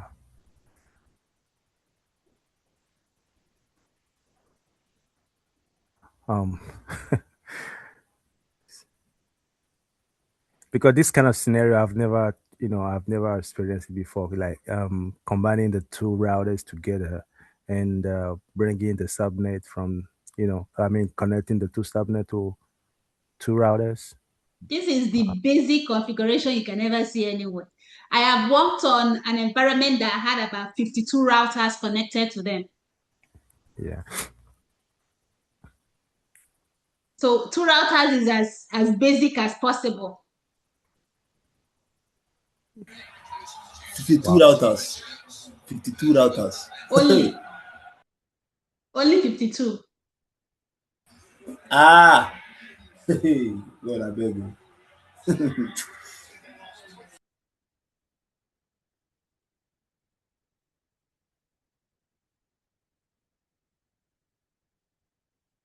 The escalation case I worked on yesterday, the customer had 16 routers and about 28 firewalls, plus the firewall hub that is in the center.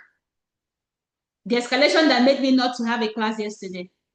So this is a basic topology.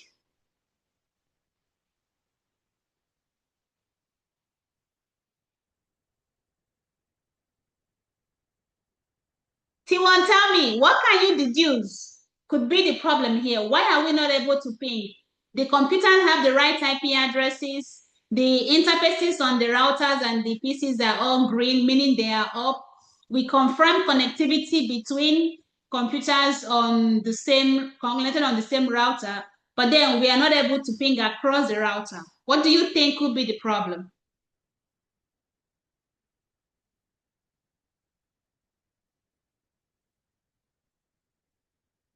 T1, are you here?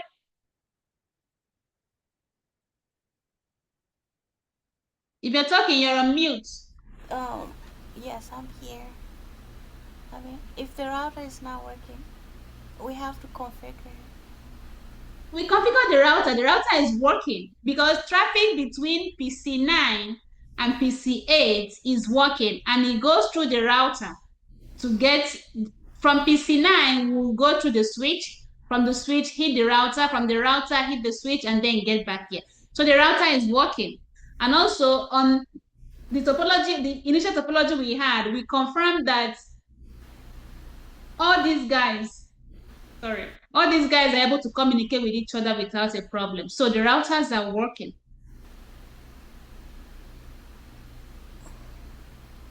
But the problem is that we are not able to ping or communicate from anything on this router going to here or vice versa.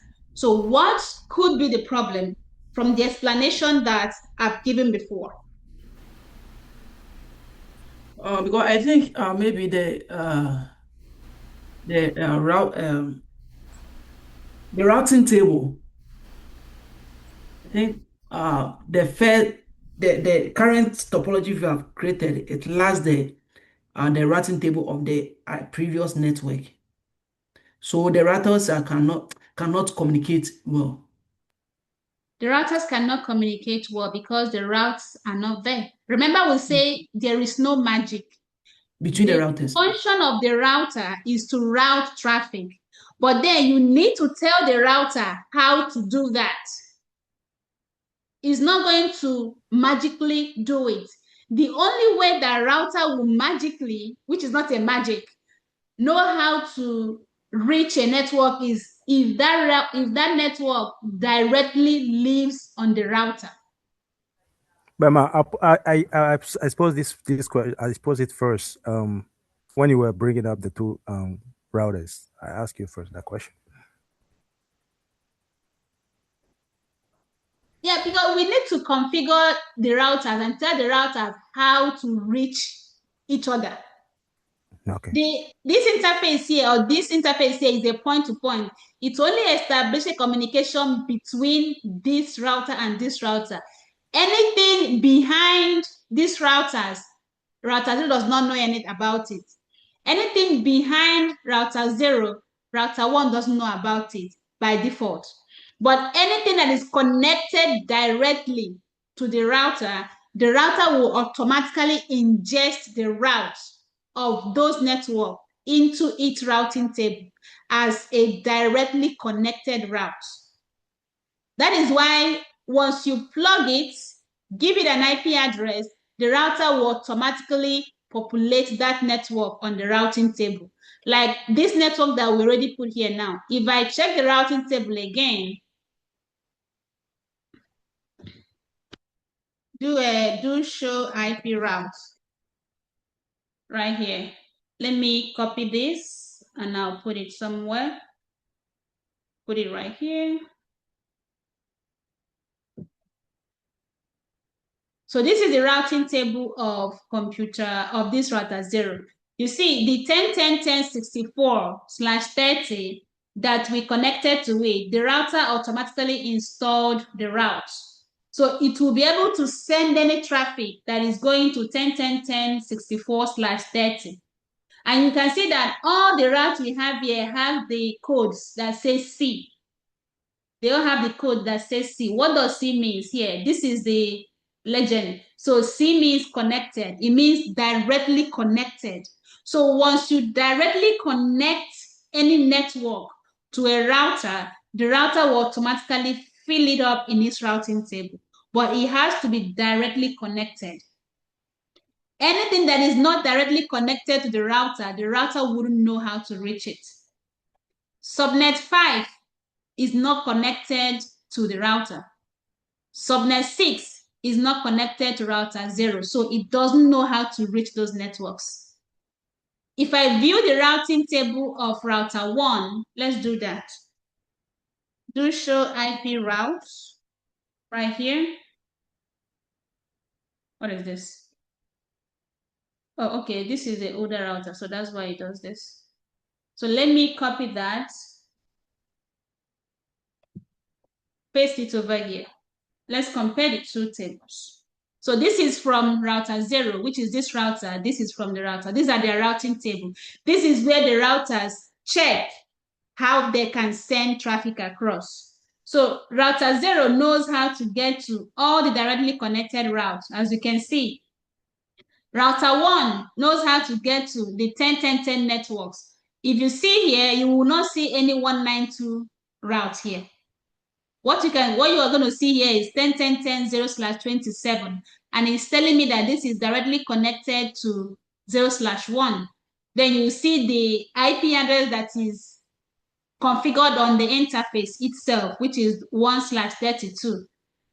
This router model will be showing you both the connected route and the local route. Local routes are the IPs that are configured on the interface itself. But this router that you build by yourself will not show you the local route. It doesn't even have a code for L. But this guy has a code for L over here. But don't worry about the L. The L is just the IP configured on the router itself. Focus on the C's. So this guy have the C 10-10-10-32/27. He knows that 10-10-10-32/27 is connected off interface G0/0. So anything that is going to that network, this router will send it out of G0/0. The same thing happened to 10-10-10-64/30. If this guy receive a traffic going to this network, it understand that this interface, the network is connected off G0/2. So it will send out the traffic out of this interface. But you can see it only knows how to reach these networks. And this guy only knows how to reach the directly connected networks. So for router 0 to be able to send traffic that are destined to router subnet 5 and subnet 6, you need to tell the router how to do it. Any route the router does not have, the router will not send the packet. If you like, pray from now till next year. It's not a magic. It's not a rocket science. You will tell the router how it will do it. If you don't tell the router how to do it, the router will drop the packet. So anytime you have a multi-router topology that you're trying to send the traffic across the routers and it's not working, the first thing you will check is the routing table. Does the router know how to reach that network? If it does not know how to reach that network, you're wasting your time. Nothing is going to work there. So this will be your first point of troubleshooting when there is a connectivity problem. The escalation I had yesterday, the issue with the escalation was that the firewall does not have a route to some IP addresses. So it was originally installed before, but when they were having the issue, the site and the hub were not able to communicate because the hub was losing the route of the site, which is a branch firewall. So the question is, why does the firewall not have a route to the branch network? So we know that there was a communication problem. We're trying to ping from the hub to the branch, but communication was not going. We checked the routing table. The hub does not have a route to reach the hub. It does not have a route to reach the branch.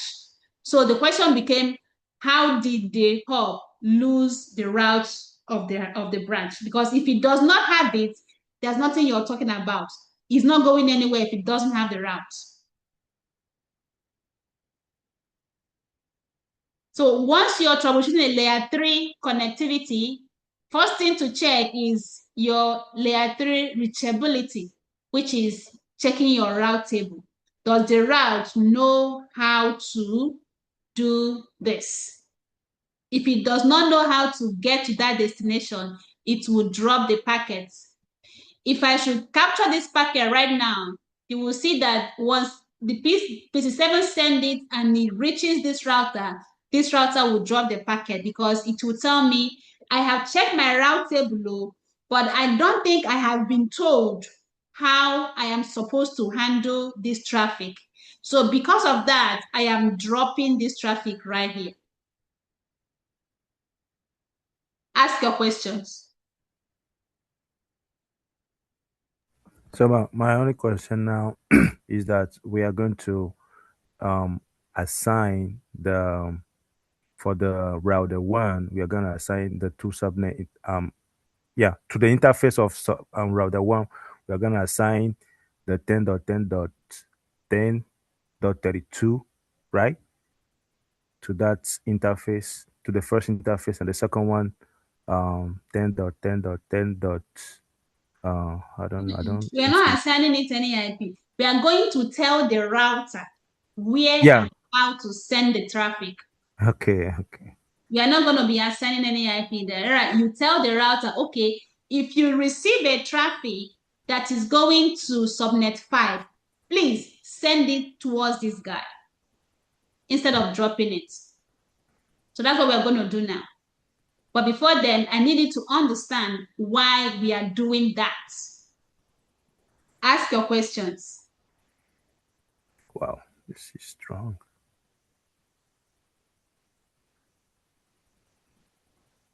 Ask your questions.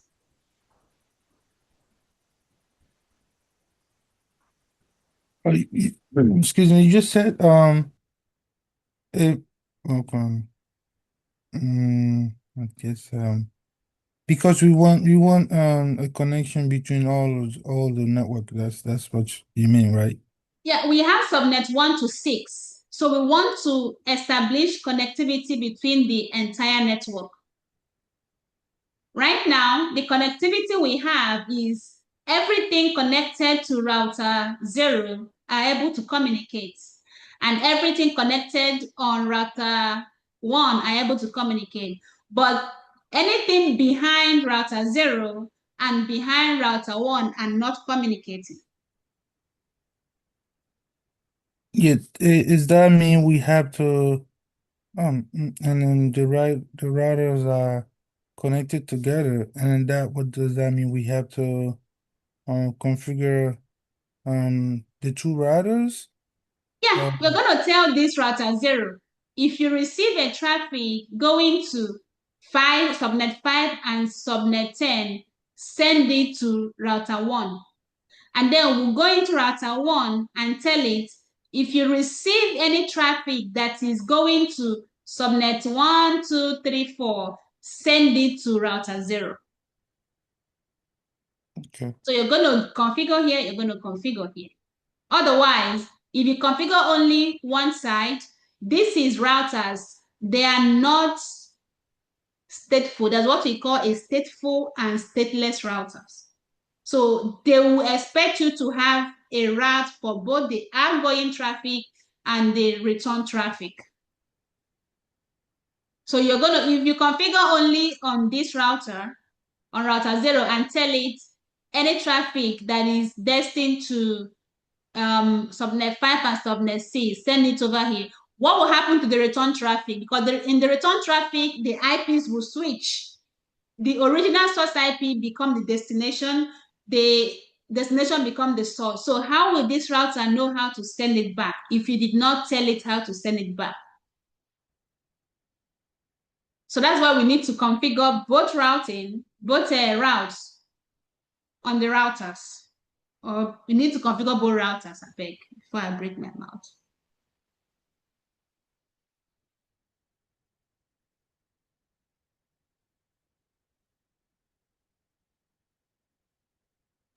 Ask your questions, please, before we go into this configuration. Oh, okay, yeah, I was trying to say that's how I was going.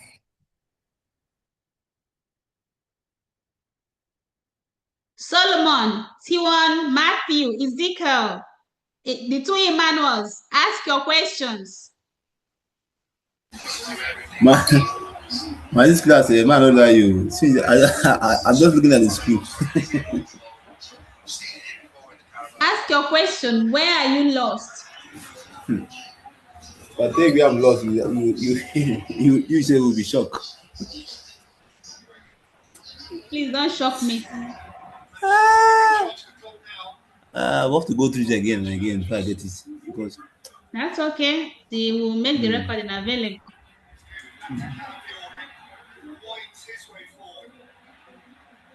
Please mute. Emmanuel, Abbas, Yeah. ask your Okay, question. we are okay. I'm okay now, but we are waiting for how to do the configuration between them. So Exactly. Let's see. Configuration is the least of your problems. When you talk about networking or IT in general, there's what we call understanding the how, yeah, understanding right the now why, I've understood the and concept. understanding the when. You need Yeah, to, the why and the when are what is important. The how, you can find the how anywhere. okay. Can find the how anywhere, but you need to understand when and why are you configuring it and when are you supposed to configure it. That way Okay. you know the how is, you can find the how anywhere. How is not a problem. But you need to understand why we are doing it. Yeah. Okay. Okay, so now let me pick my board again because we need to coagulate this better in a board.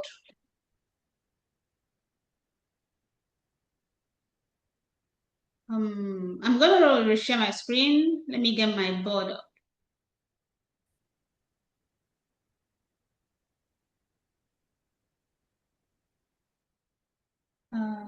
Document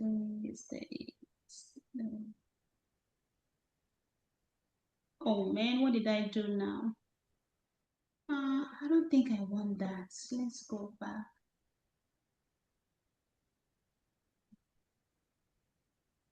So here, document, whiteboard, share.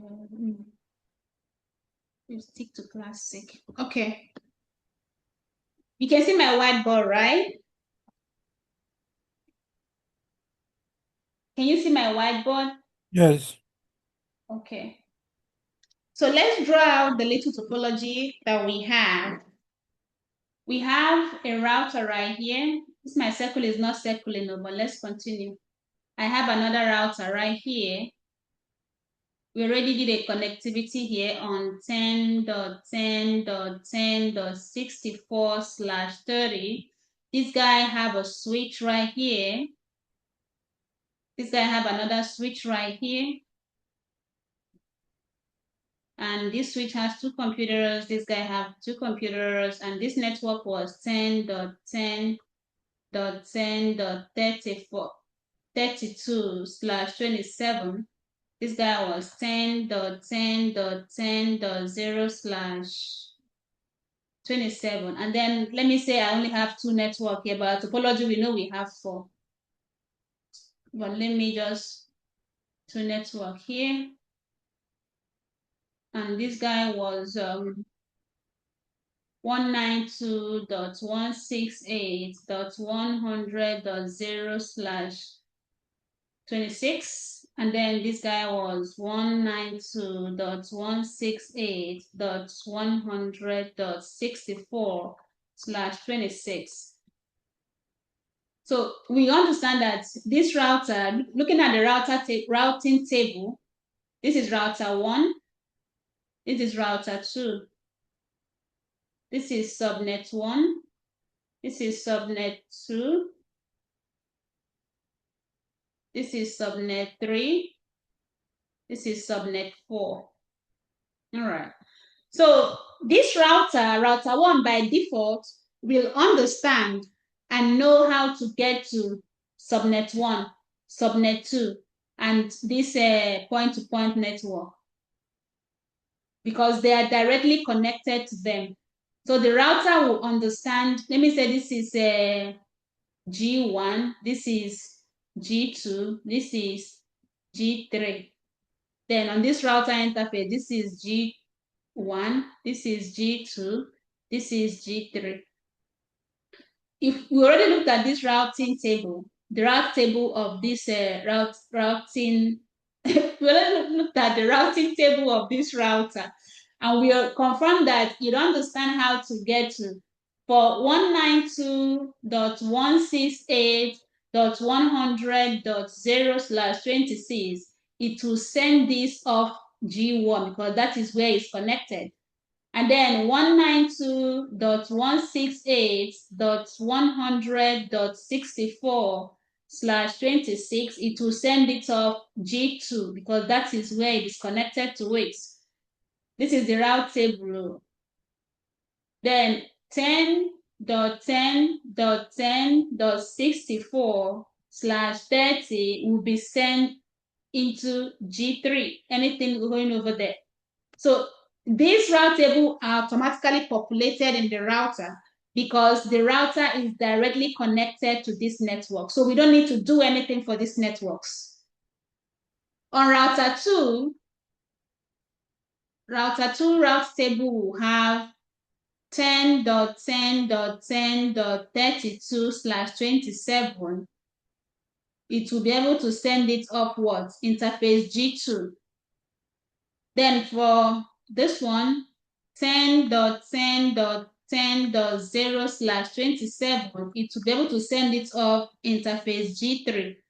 And if you receive traffic also going to 10.10.10.64/30, it will be able to manage it on G1 because they are directly connected to the router. So they will automatically populate this. If this router receives any traffic going to any of this network, it will be able to handle it properly without a problem. If router 1 receives any traffic going to any of this network, it will handle it without a problem because it has the route. The problem comes when router 1 receives a traffic going to subnet 3. Because if you look at the route table, it does not have a route for 10.10.10.32 in it. So once, let me say somebody sitting here generate the traffic and destination is 10.10.10.40. That traffic will enter the switch. From the switch, it will hit the router. Once it hit the router will look at the route table and see, okay, I am supposed to send this to 10.10.10.40, but I don't have a route for 10.10.10.40. I only know how to get to this, this, and this. In that case, I am going to kill the traffic right here. And then it will send a response back to the person. Please, where you're sending me, I don't know how to do it. So tell me how I'm supposed to reach wherever you're going me. So what we're trying to do now is tell this router how we are supposed to get over there. That is where we call routing. Now, when you talk about routing, there are two types of routing. We have static routing, we have dynamic routing. Static routing is where you tell the router by yourself how to reach those places. Dynamic routing is you pointing the router where it will go and get the route from. I'll take that again. Static routing is you going into the router and manually telling the router, please, if you get a traffic going to this network, send it to this interface or to this IP. If you are doing dynamic routing, then you are pointing the router to make a connectivity or form a neighbor with another router and then collect the route from that router. All you need to do is tell the router, form a neighbor with this guy. This guy will give you some route. When he gives you the route, install it in your routing table and you will learn how to do it. So this one, you are not pointing the router on how to send it. You are pointing it to go and find somebody who has the route and learn the route from that person. But here, we are going to be doing static routing. In a production environment, in a bigger enterprise, Of course, static routing does not scale. Nobody does static routing in a production environment. They will usually go for a dynamic routing.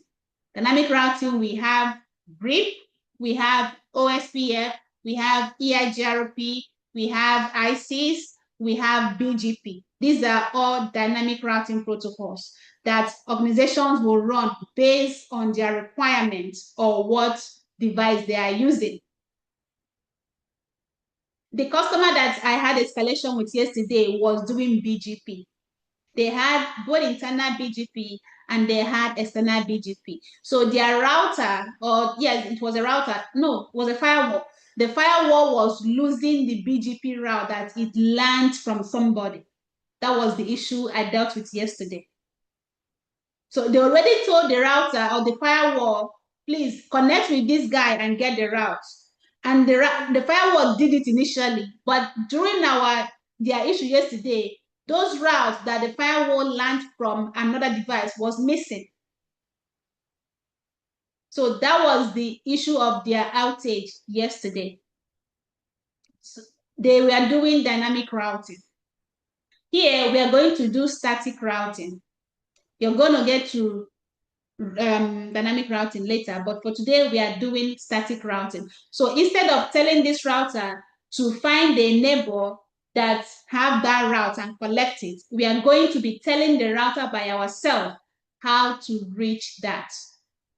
Again, in a production environment, this does not scale. It doesn't scale. In a production environment, you want to do dynamic routing. So how do we do that? Now, we are going to go into router 1 and tell it, if you receive a traffic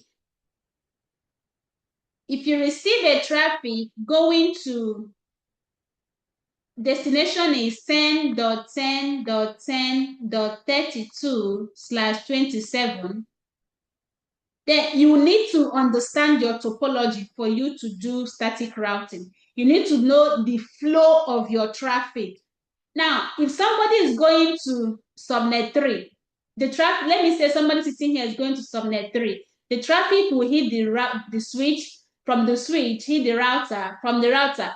For the traffic to be able to make it to subnet 3, it must go through this interface and hit this router. The flow has to be from here to here and to here. The flow can never be from here down here. So you need to understand the flow of your traffic. Where is it supposed to go to? You cannot come and tell this router now, we are working on router 1. No. If you receive a traffic going to 10.10.10.32 and you are telling it to send it to interface G2, this is interface G2. If you do that, the router will follow your instruction and send the traffic over here. Of course, this network does not live here, so it will not find anybody with that IP down here. But the router has done its job. It followed your instruction. So don't be a bad engineer that tells the router bad stuff. They say that it is what? Garbage in, garbage out. What you give, the config you give is what it's going to work with. You cannot come and tell the router again, maybe there is somebody connected here. You want to go to S3 and you are sending the traffic, telling the router to send it to somebody connected over here. How is this supposed to reach here? So you need to understand your topology and the flow of your traffic.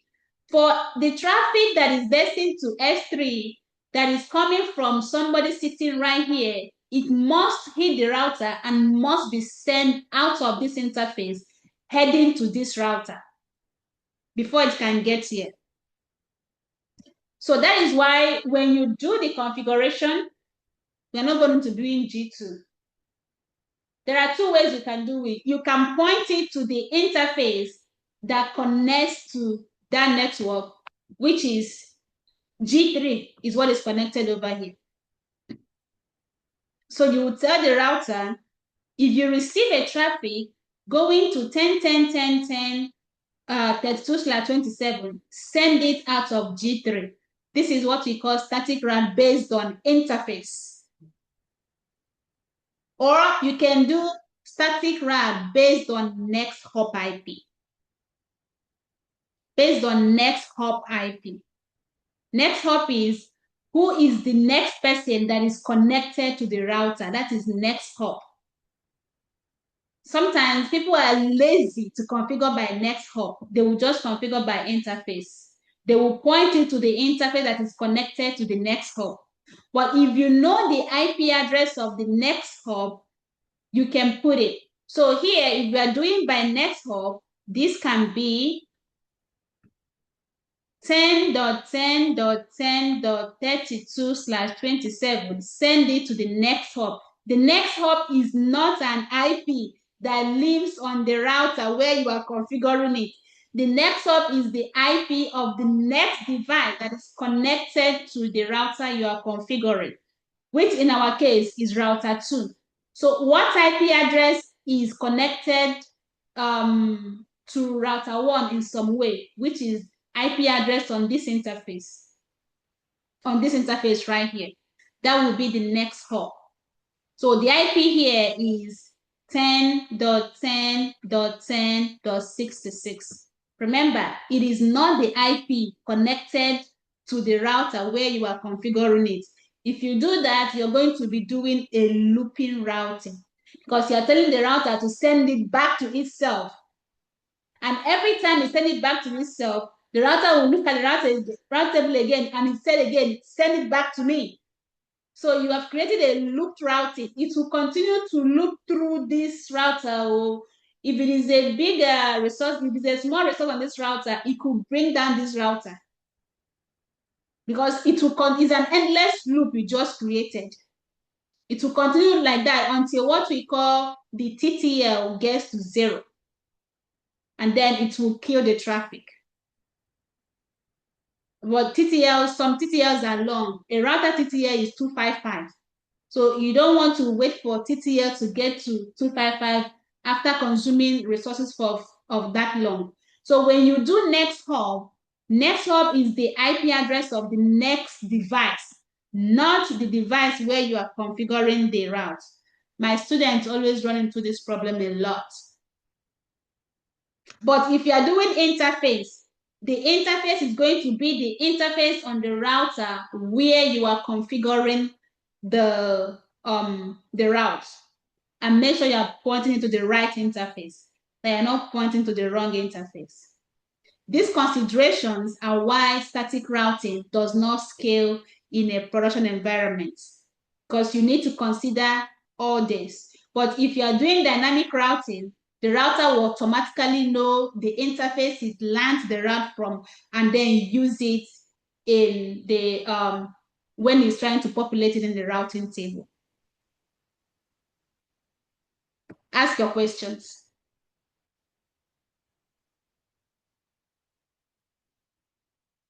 Ask your questions.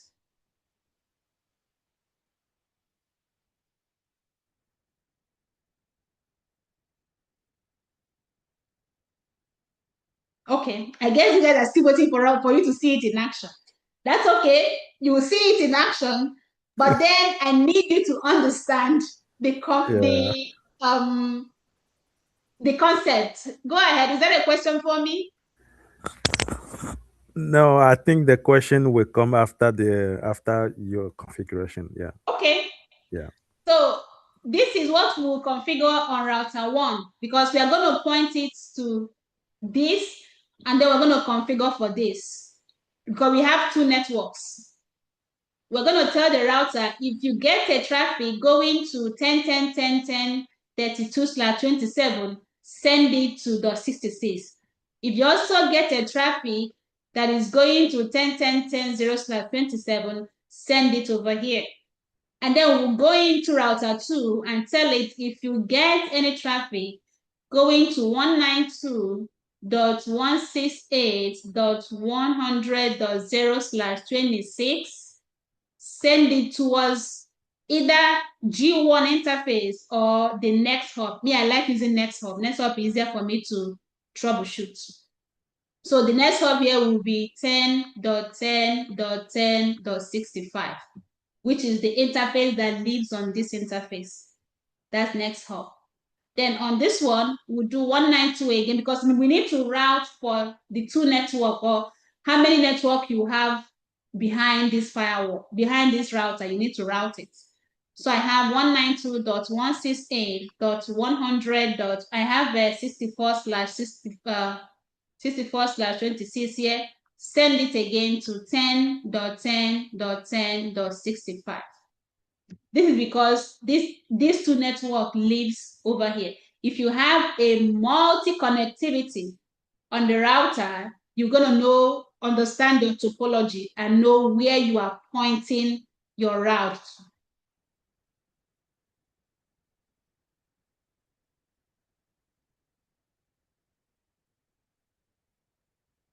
Why does router 1 do not have So, the please, I would like to 60 ask, in its routing table? Sorry, go ahead.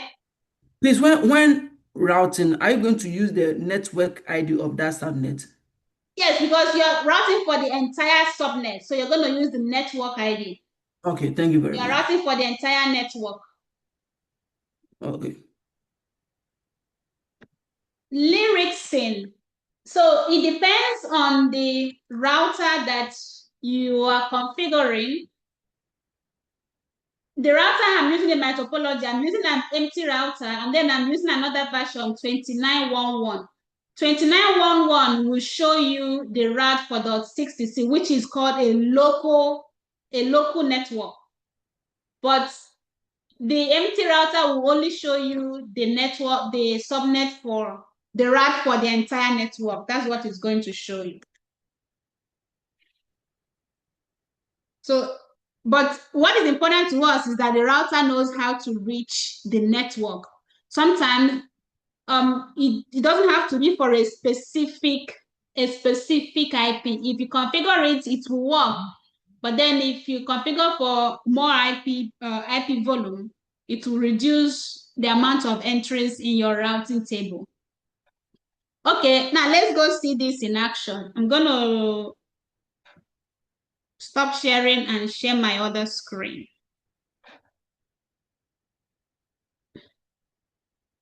Screen number 1, screen number 2, right here.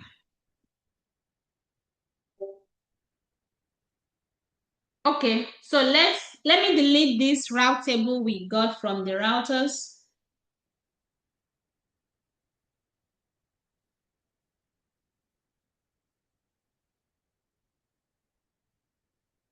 That's not what I want to delete. It deleted the wrong thing. Okay. Now let's go to router. Let's start with router 0. I'm going to type out the command. I can copy it and paste. I can type it directly, but I want you to see how it looks before I type it. So on router 1, I'm going to route for subnet 5 and subnet 10 on router 1. So here, the command will be IP route, then your destination IP. And if you're going to 10.10.10.32, subnet mask is 255.255.255.224. Send it to where? Now is where you decide if it is for you're using interface or you're using a next hub. Me, like I said, I like using next hub. So send it to 10.10.10.66. Or you can do both. So this is for the first one. So this 10.10.10.66 is the IP address on this interface right here.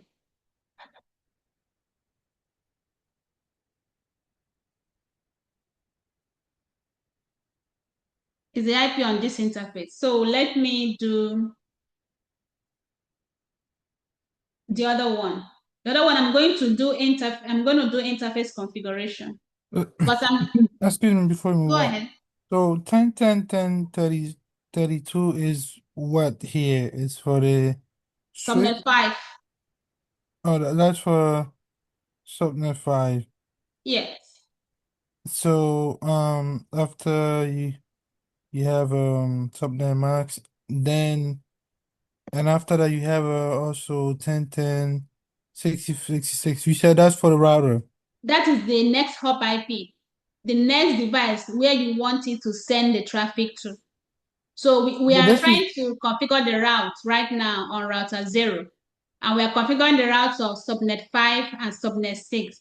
So we are telling this router 0, if you receive any traffic going to 10.10.10.32/27, send it to this guy. Send it to 10.10.10.66.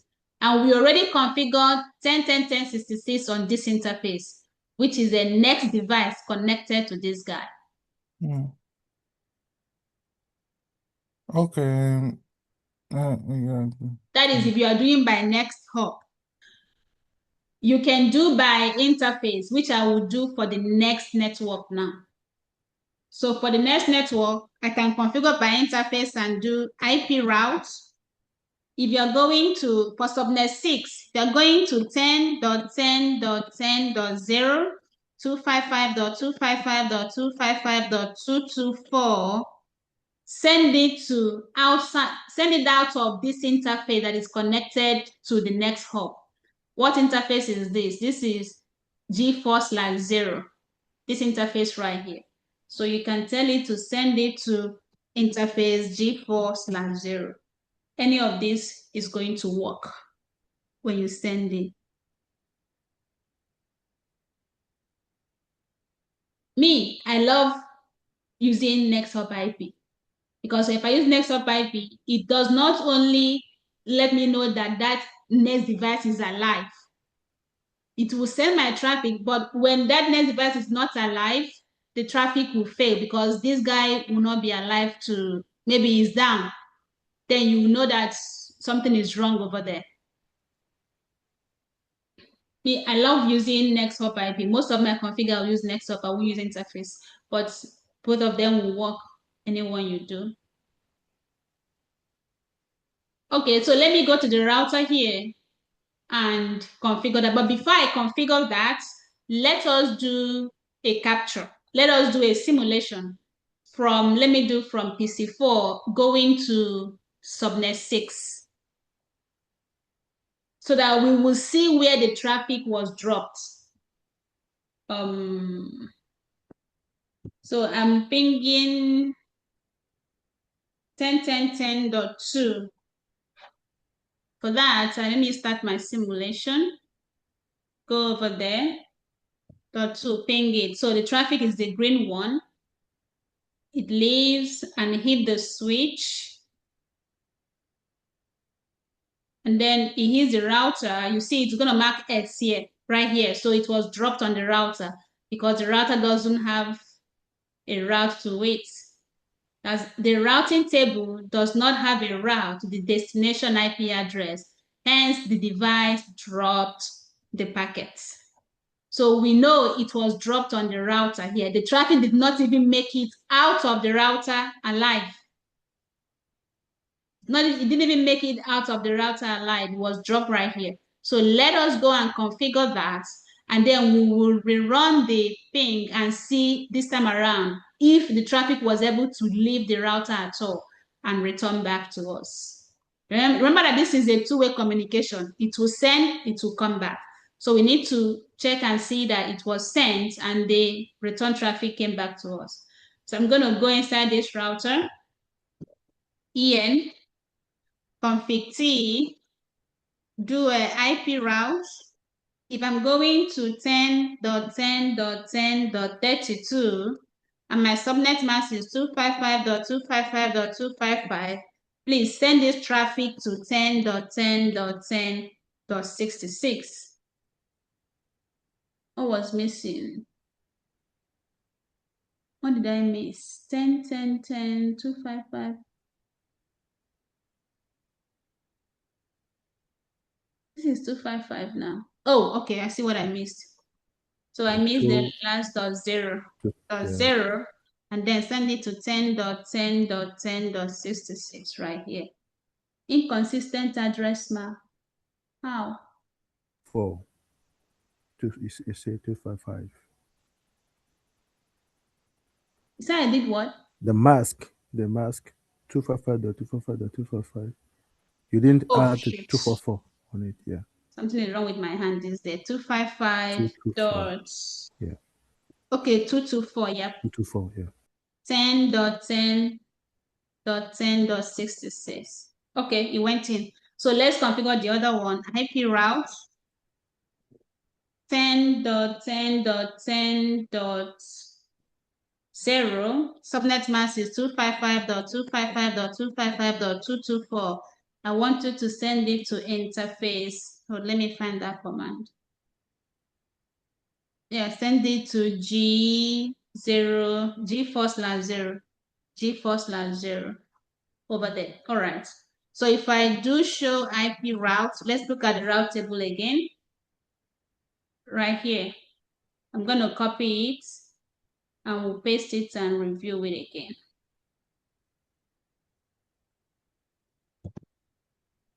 Now, this is what the routing table looks like now.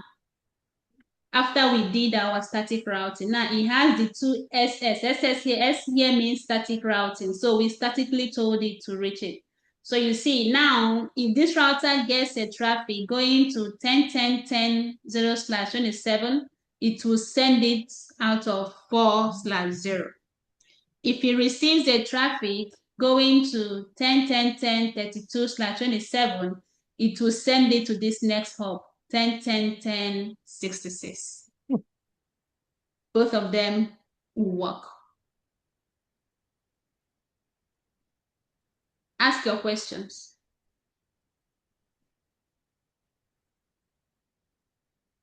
Before we test it again. This time around, I expect the traffic to make it out of this guy, but we'll see what happens with the return traffic. Okay, let's go ahead and try it again. Go to simulation, bring this up.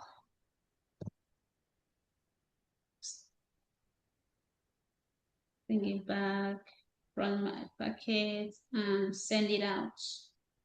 Okay, so the packet is sent out, is the blue one. Let's see if it makes it alive out of this router. Still dropped. Okay, maybe that's the first packet. Let's see. No, it's still going. Which packet is going here? Oh, yeah, API. So it's trying to add between these guys. It will go. But I need to come and establish it again. Because when you do simulation, it's just get the first traffic. Let me do it again. I'm back now. Just stop the pack capture already. Control C. Okay, this guy is not the one happening. Let me do it again. I know why he did that. Because it had to app. Which system was I starting to do? Was it this computer, system 3, or was it system 2? Stop now. Not this computer. I was pinging from this one.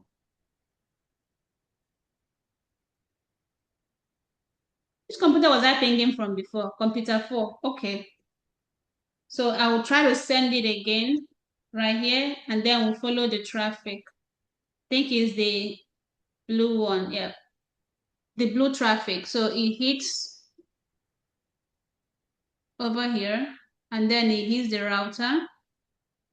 And then the router is able to send it out to this interface. And then this guy will deliver it to this computer because we are pinging this computer right here. So this is the initial packet. Initial packet made it successfully here. Now this guy will send the response. This is the response packet. So it gets here. If I click on this here, let me capture it here.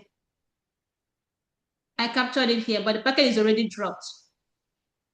So now you see the source IP switched from, this was what we pinged initially, but the return traffic now, the IPs have been switched.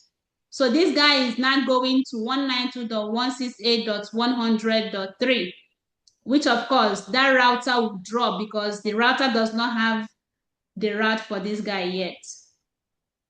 the routing table does not have a route to the destination IP address, and hence the packet was dropped. So it's not enough for you to configure it on the starting packet. You need to also consider your return traffic. Otherwise, you go troubleshoot, dire, no evidence. So this guy now have it, but let's go and tell this guy as well how to handle packets from these networks. Let me move this aside. I will use this later. So for this guy, I'm going to do, we are doing 4 networks. IP route, if you receive a traffic going to 192.168.100.0 on 255.255.255.192, I want you to send the traffic to 10.10.10.65, which is this interface right here. Then let's route for the rest of the network. Then we have IP routes 192.168.100. We have 64. 255.255.255.192, send it to 10.10.10.65. Then I have IP routes 192.168.100.128, 255.255.255.192, send it to 10.10.10.65. The last one, I'll use an interface. IP route 192.168.100.192, going subnet mask is 255.255.255.192. What interface is this? G0/2. Send it out of G0/2. All right. So I have the 4 networks over here that I will configure on this route. Let me make sure they are right. This interface is 65. Wait. Is it 65? 10, 10, 10, 10, 65 leads there. All right. So this is that. This is that. Okay. So I'm just going to copy this guy. Open the router. Go into configuration mode. Config T. And paste the command right here. Default route without gateway, if not point to point. Let me say, oh, I see my error right here.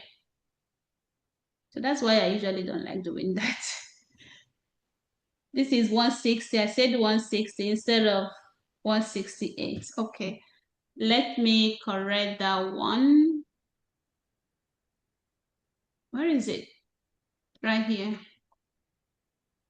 So I'm going to copy that and rerun that command. You didn't write it very well. You said Yeah, you were I didn't 16. type the IP right. Okay, yeah.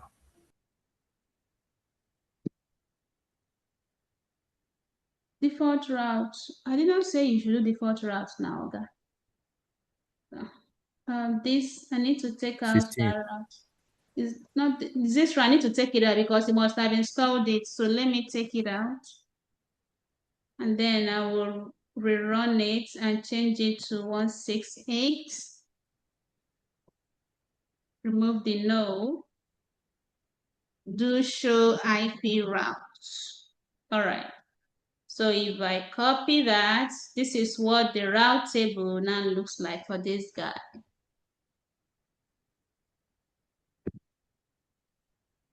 Over here. So now if you compare the 2 route tables, you see both of them now has routes on how to reach the networks. Over here, you see these are S, which shows static networks. And then this guy also have its own static route. So now they both know how to reach each of the networks over here. If you send the traffic, the router will consult this routing table to be able to send that traffic out. So let's try and ping this guy again and see if we are Wow. getting, go ahead. Please, can you bring back the notes? Yeah, the first configuration. Can you just change the second IP routes and put the zero there for the purpose of people that we might come later to watch the video? Put zero where? The first, I mean, for the second router configuration, Mm-hmm. second IP route 192.16, you had to put Oh, 168. Yeah, this one. yeah, Yeah, it's 168. yeah. I know. Yeah. I hope I put it right on the router though. Let me see. Yeah, I got it right. I think I changed it down. I was saying it, but my microphone was mute that time. Sorry. Okay. So now let's try the communication again. From here, I'm paying the same computer. Voila. Now we are having a response back. So now the computer can actually reach each other and get a response back without a problem. So anybody on this part of the network will be able to communicate with anybody on this part of the network and vice versa. So if I ping from here, PC8, and ping anybody on 192.168.100, I have somebody that is 34 there. I should get a response once the app completes.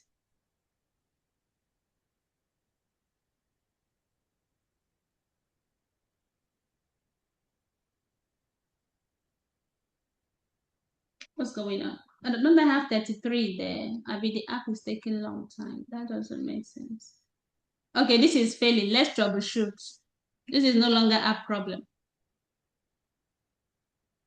Let me ping it again. I have somebody that is 10, 10, 10, 34. Where is that network live? Oh, I do not. I don't have 10, 10, 10, 34. That's why. I don't have 10, 10, 34 there. Nobody is responding because there's no computer that has that IP. Okay, let me ping dot 65, 66. I believe I have, where is that network live? Right here. So one computer here should be 66. Let's see.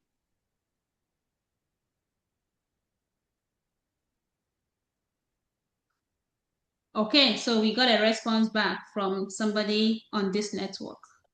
If I ping dot Dot 3, two. Dot two. Okay, yeah. Okay. okay, I can do dot 2. Dot 2 is Dot fine. two. So Yeah, two somebody will also. respond on dot 2 because I have an IP on dot 2.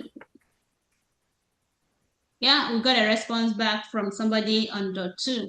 So now the entire subnets are able to communicate just because the router now knows how to reach each of the networks.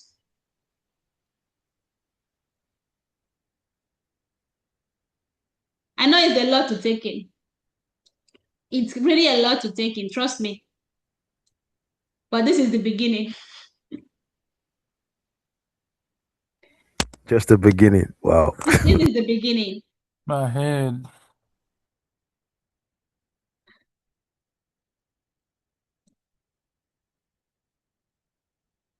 Ask your questions. Where are you lost? We are not lost. We are freezed.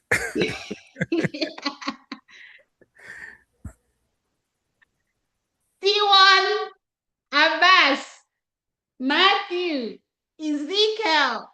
Now you have seen it in action. Felix, ask your questions.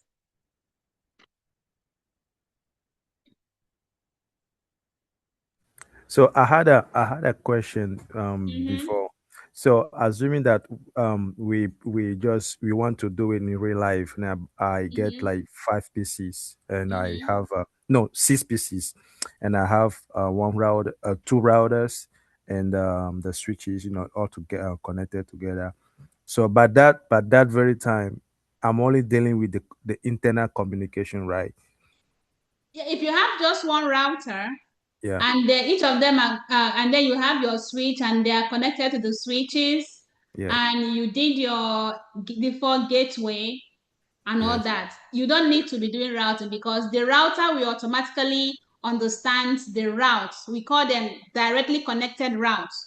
So Okay, because the interfaces on the router are now configured from with an IP from each of the subnets, the router understands that it is the one in charge of all those networks. Now it will handle any traffic that is destined to those networks without you oh, doing anything. oh, right, okay, I understand that. That's Yeah. where you see it say C. When you say C, that means directly connected route. So it understands that it handles that network and it will take care of it by itself. Okay, very good.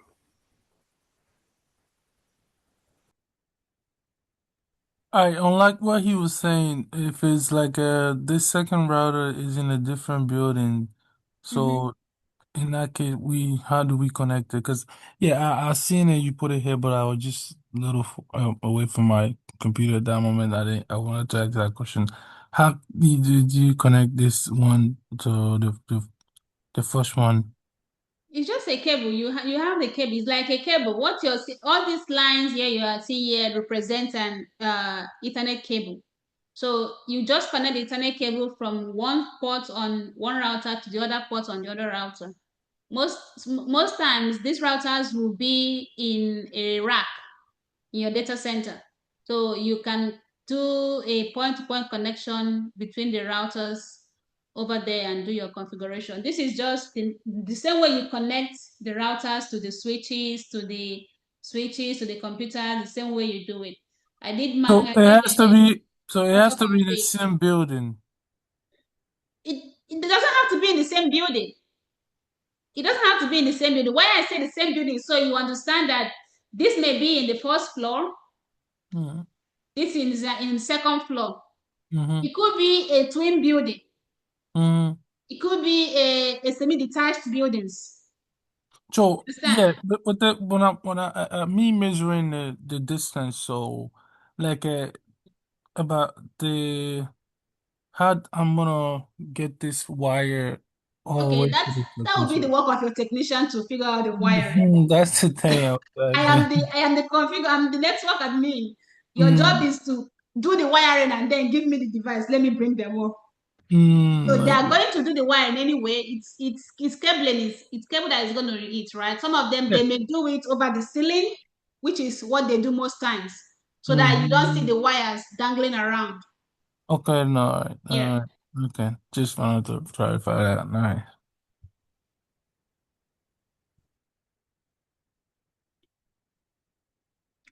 T1, your time. Ask your question.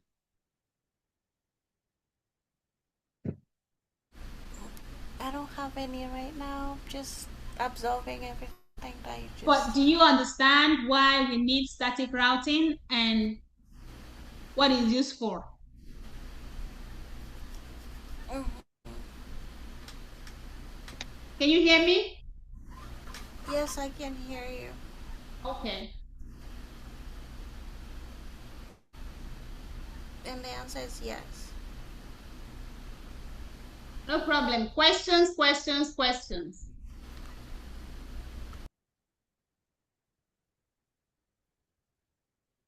Let me not go further because the confusion have set in, which I'm very proud of. I'm proud of the confusion. That's fine.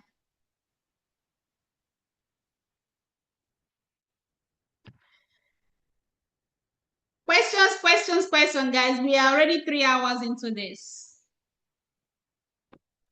Ma, for basic networking level, is it like, do we still have to add more stuff on this course that we already had Do you have to do what now?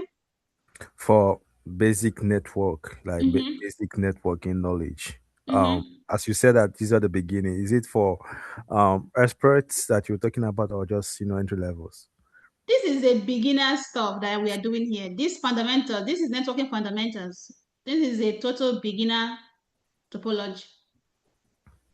Okay. If I'm teaching you core networking, I'm not going to be teaching you static routing. Yeah. Why would I be teaching somebody static routing to use in a production environment when it doesn't scale? But then you need to understand how the routing in general works, because that is also how dynamic routing does it. The only difference is that you don't tell the router directly how to do it, but you point it to go and learn the route automatically from somewhere else. Yeah. Okay.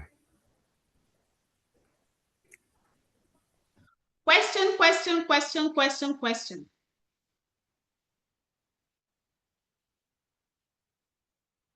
Matthew, ask your question. Solomon, I don't know if you're still with me or I've lost you to where I lost you. Emmanuel's. I know the people I'm calling, the people I know that will be lost somewhere. Ezekiel, Gospel should be fine at this point. I'm confused in this class today. I won't lie to you. I'm just. It's expected. If you're not confused, then I know you're not trying to understand. Yeah, me, I'm at the point where I think I'm really understanding it, and next thing, boom, the whole thing clears.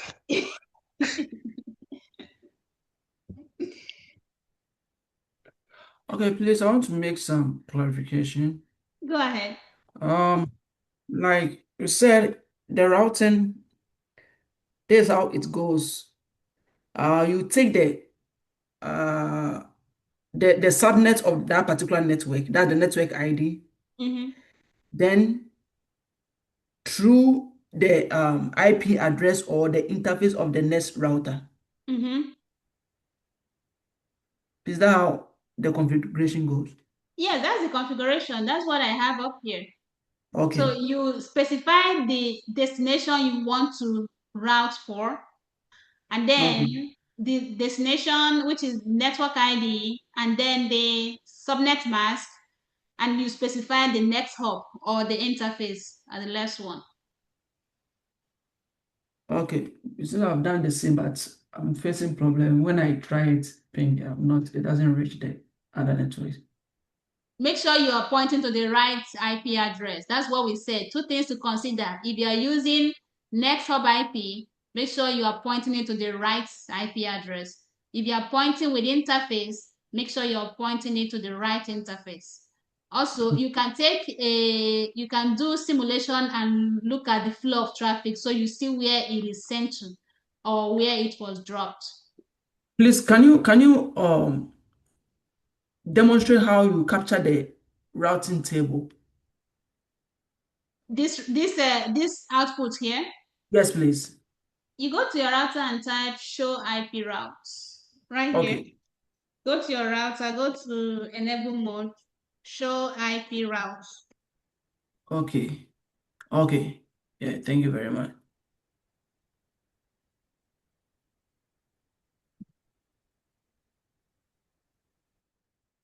Questions.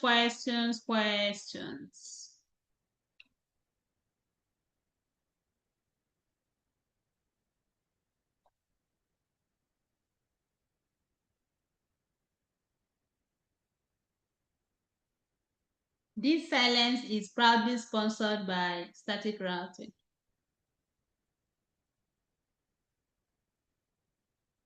Simeon, I don't need to ask you. I know you're with me. God's will, you should be good here.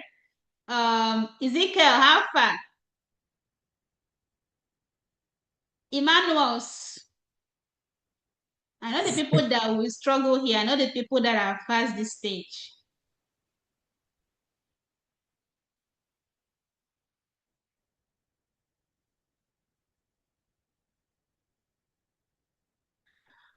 Okay, if we don't have any question, I'm not going to introduce something new.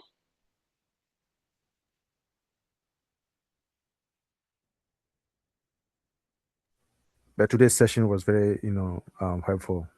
It gave us the global knowledge in the connectivity in between, two routers and switches and everything. So Good to know, but just understand that there are topologies you will have more than two routers. If I have extra router here, three routers, you will have to come to each of the routers and do the routing. That is why static routing doesn't scale in production, because customers will have 50 routers, 70 routers. How are you going to do static routing on those?